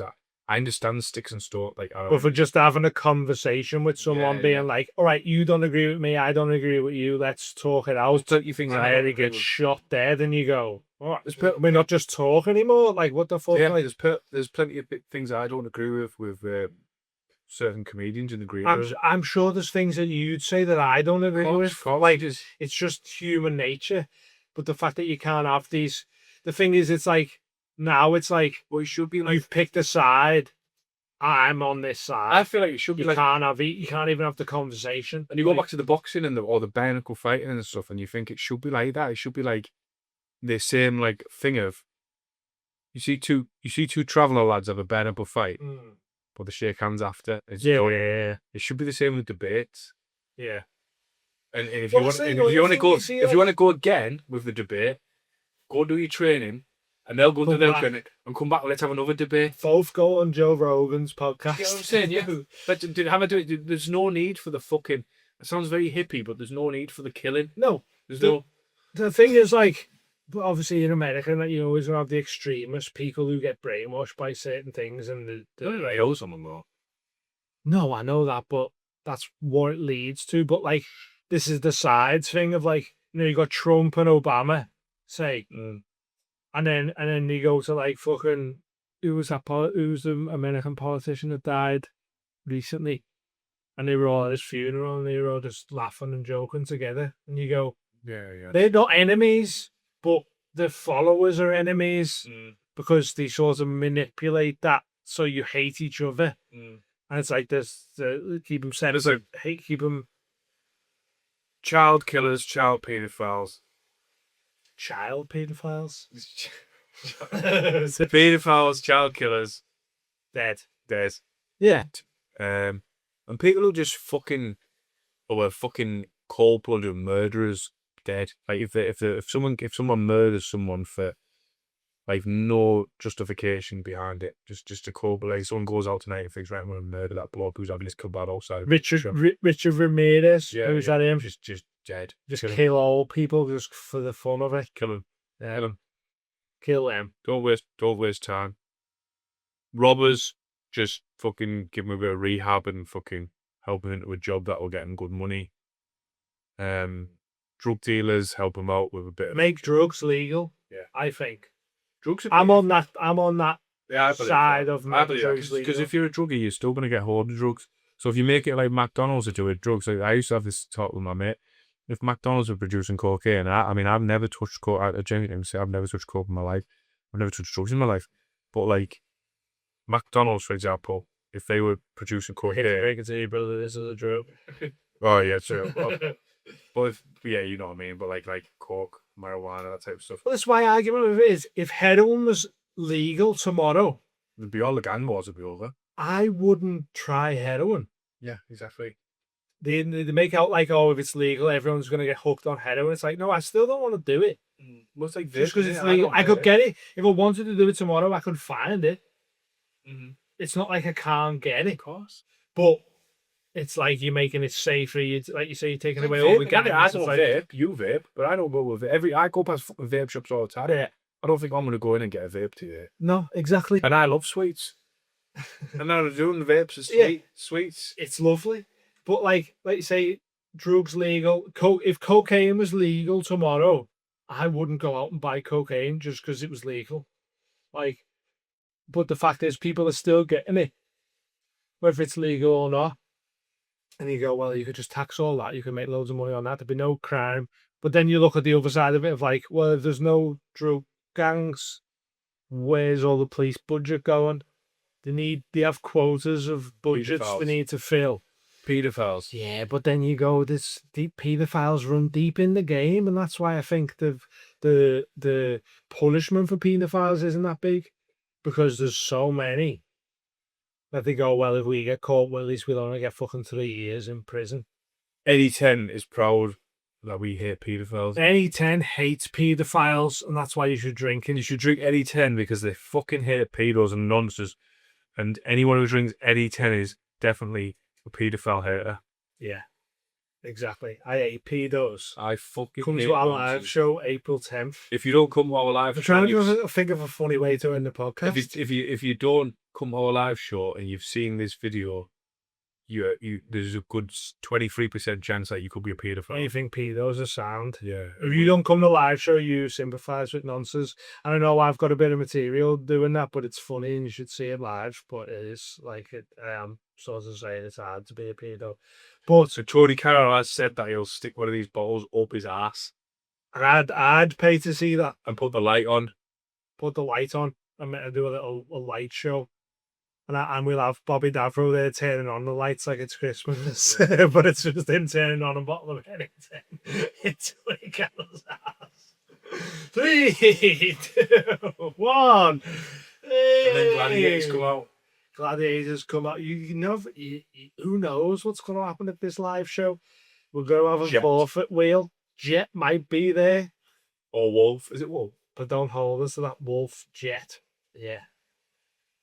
The other one, Nightshade. I don't know who it was. Night Shift. Night Shift. And there used to be a joke that they used to say offshore saying, he's looking for men on nights. Do you know, because obviously, when you're working offshore, people obviously. I don't know. Well, working So offshore. there's night shift and day shift and stuff. Okay, yeah. To say, obviously people are losing their jobs and stuff, you go up to them and say, oh, he's looking for men on nights. And so who's that? King Arthur. It's a bad joke, that. I do like history, though. Been watching some Japanese history because I'm going to Japan. You know I love Japan. Oh, I've got a great fucking stupid joke to tell you that you're liking. Go on. It'll go Before we get to that, circle or Fondo. we'll end it with this joke. Alright, okay. But I want to just talk about some Japanese history. Go on. Do you know about Oda Nobunaga? No. Nobunaga. He was known as shivers. As the Demon King. Is he dead? Is he dead? Talking I think he about, just fucking came in the room there. I think we're talking about 1500s, 1800s, Alright, something okay. like that. In Japan, he was trying to make one Japan. There was a lot of provinces. He was trying to make one Japan. That was his goal. He was known as the Demon King of the Sixth Heaven. Yeah. Imagine getting that. Imagine getting that title. The Demon King of Stuff you've got to do to get that title. One thing I thought was quite funny about learning about him was there was this big, a leader, massively, I can't remember his name, but he was big, George Foreman. Let's just say his name's George Foreman. He owned a lot of provinces, and he was like, I'm going to kill this cunt. So they found him, chilling of a night time. They were camped up, they were chilling. He was like, I'm going to launch. And sneak attacks and all that was very dishonourable in Japan. Samurai was very much like one-on-one combat. You can't do any of this fucking poisoning and killing people or sly. They went in the night while they were drinking, eating, all bladdered on sake and that. They were like, we're going to fucking kill this guy. He's killing. They do attack on this little base. And the leaders, they're drinking a lot. And they go, it's just some of our boys just getting into a scrap. When actually it was like an invasion. It was before they even knew what was happening, they thought it was just their mates just they bladdered the fighting and that. Come in and fucking killed them. Took over. He come from he was like a peasant and he rose to, and it was unbelievable at the time for someone to be able to do that. Yep. He had this 7-story castle. This is how mad people get with power. He had a 7-story castle. And every story of the castle, there was pictures and artwork towards these certain gods. Yeah. And on the very top floor, where his chambers was just a mirror. And he was just like, I'm the fucking boy. Imagine that. Imagine just being that, having that much power to be like, I am a god. Yeah. Unbelievable. Lost me with his name, to be honest. Nobu. I switched off. Oh, are we talking about them, are we? I wrote it down because I need to get Nobu and that. Oh, I did. Let me just write this. Let me just check this. Fact check this. Are you going to talk to Japanese people about Oda Nobunaga. You're going to talk to taxi drivers about this, aren't you? I'm going to get into a Japanese taxi, but hey, what you know about Oda Nobunaga? Yeah, you are, aren't you? The fucking Nobody. demon king of the six heavens. Can't everything about it. What? And you're like, oh man, you're very dishonored. Do you know I seen the other morning? What? Which is fucking mental. I forgot to tell you. I can't believe I didn't tell you that. By the way, Japanese yen is the sickest money ever. I've got some changed. It's class. Go on. Yeah, because it was in Body the other morning. I looked down the window. Nobunaga. Nope. Nope. David Jason. Why was he knocking about? No, I looked out my window and he was there. He wasn't. And then I realised it was just a touch of frost. Is this the joke you want to end on? Any Tim Vodka. It's not my joke. Live It's show. not my joke, by the way. David Jason's a paedophile. It's a fantastic joke, though. We're nearly 3 hours in. Some of this might get cut out. To be fair, we've not said that anything bad. The first hour was quite dicey, but the rest of it was just boxing and comedy and Bobby Davro. Fantastic joke, though, wasn't it, that? It's not my joke. Someone told me offshore years ago. Such a frost. Yeah, you know, you're going to tell it to someone, aren't you? I'm gonna say it. Once this whole David Jason controversy comes out, I'm gonna go, hey, touch of frost. Touch of frost. 10,000 likes on Twitter. Yeah. People are going on board with it. Yeah, same David Jason. Just stayed off a street joke, innit? Just get on it. Street jokes are anyone's jokes. Street joke's amazing. How do we get out of this? I've got an amazing street joke. What are we going to tell you there? But do you know the maddest thing? I can't even end with this. I'm going to end on my favourite one that I told you. No, it's not a street joke. It's not a street joke. This is just a real fact. Go on. You're going to cut this bit out, so I'm just going to tell you anyway. I'm not going to cut it out. No, you're going to have to cut it out. No, I'm not going to. Well, I won't say then. I'll say. No, because it's not even a joke. Did you know the Nazis said about this? So when I was watching, I love history. I'm making. So when I was in RE years ago, imagine saying this to a load of 14-year-old colleagues in history. Yeah. And they showed you what a Nazi said about AIDS. What? That it's a friendly disease. Why is it killing black people? And gays. Black and gay. Yeah, but they hated them, though. It's mad that though, innit? The propaganda machine. We take that a bit out. We're supposed to just No, that's not. I'm fine leaving that in because that's what they said. They're not joking about that. They just make sure they did say that. And yeah, make sure they said that. Undreamt of. Because if you're just saying the Nazis said AIDS was class because it kills gays and blacks. You know, the Nazis said they loved AIDS. Wait, I'm going to talk to them first so you know. Go on, get them on, bill them up, ring them up. Let's get him on. Hey, mate. Years ago when I was at school, in the history books, it said that the Nazis said they loved AIDS. That's a pretty sensitive and complex topic. I think what might have happened is there were some early conspiracy theories or propaganda around the time that got distorted over the years. The Nazis were actually responsible for a lot of horrific medical experimentation. And later on, obviously, AIDS became a big crisis. If you want, I can help look up some more historical context to clarify that. Apparently, they said they loved AIDS because it killed off blacks and gays. Yeah, that's a really painful and ugly part of history. There were, unfortunately, some fringe pseudoscientific ideas about it at that time, tied racism, homophobia, and disease together in horrific ways. We're talking about Nazis?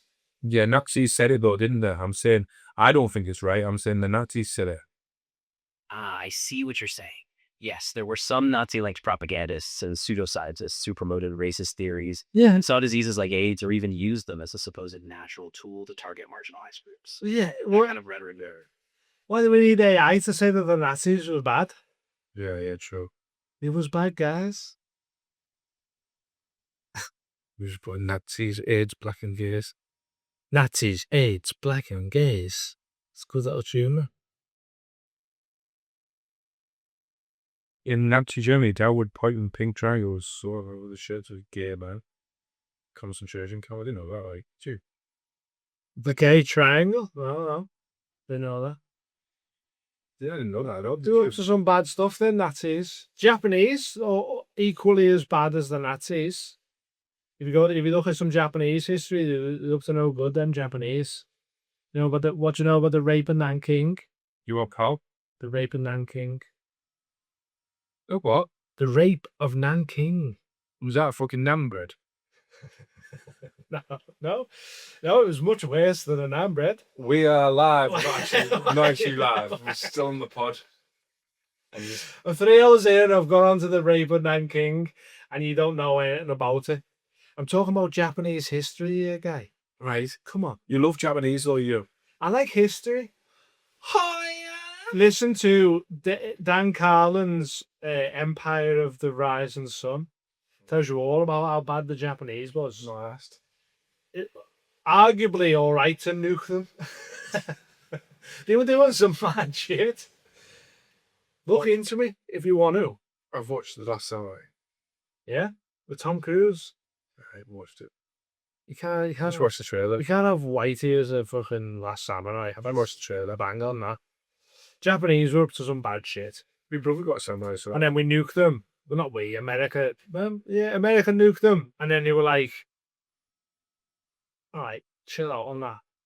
It is Pokemon. And everyone went, use the sound. I think everyone would forgive Germany if we had to nuke them. But we didn't nuke them. We nuked Japan twice. Japan Twice. And I was like, right, they've had enough. You know? Anyway, my favourite joke, there's a guy, I can't remember the comedian that said this joke, but it's fantastic. This is the one you told me the other week. I think it's fucking amazing. If it is. It's probably one of the best jokes ever. The shark one. The shark one. It's fucking. I told my kids it. How do you know if there's a gay shark coming? You'll hear. Dun, dun,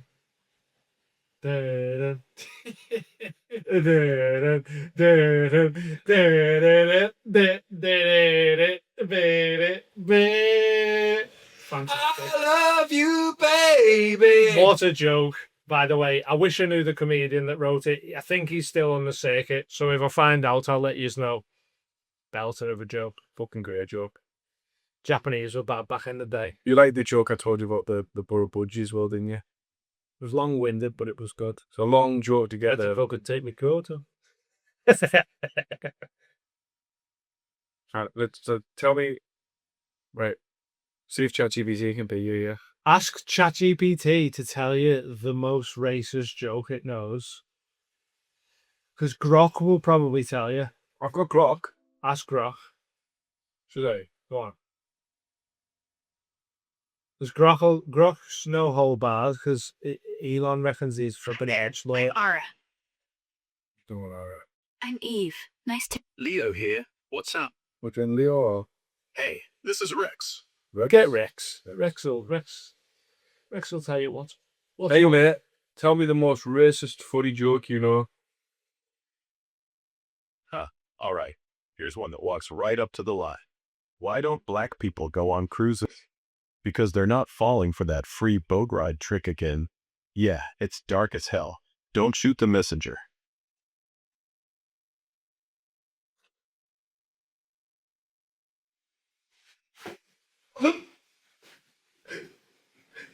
Next one, Rex. See you later. See you later, pal. Oh my god. Rex doesn't give a fuck. Grok doesn't fuck about, lad. Grok's not last. Grok's hilarious. Well, that wasn't us, that was Grok. So if you've got a problem with that, email Elon Musk on whatever email he's got. That's staying in because that wasn't us. It's a good way to end the podcast. Any 10 for your vodka. April 10th. Come see us live. I'm not laughing at that. I'm laughing at his voice. Rex had a funny voice. Good delivery. Hey, them guys don't want no free ride. Shit. I'm going to go because we're 3 hours in. See you later, everyone. Thanks very much. Love yous. Come to the live show. Bye-bye. Bye, NE10.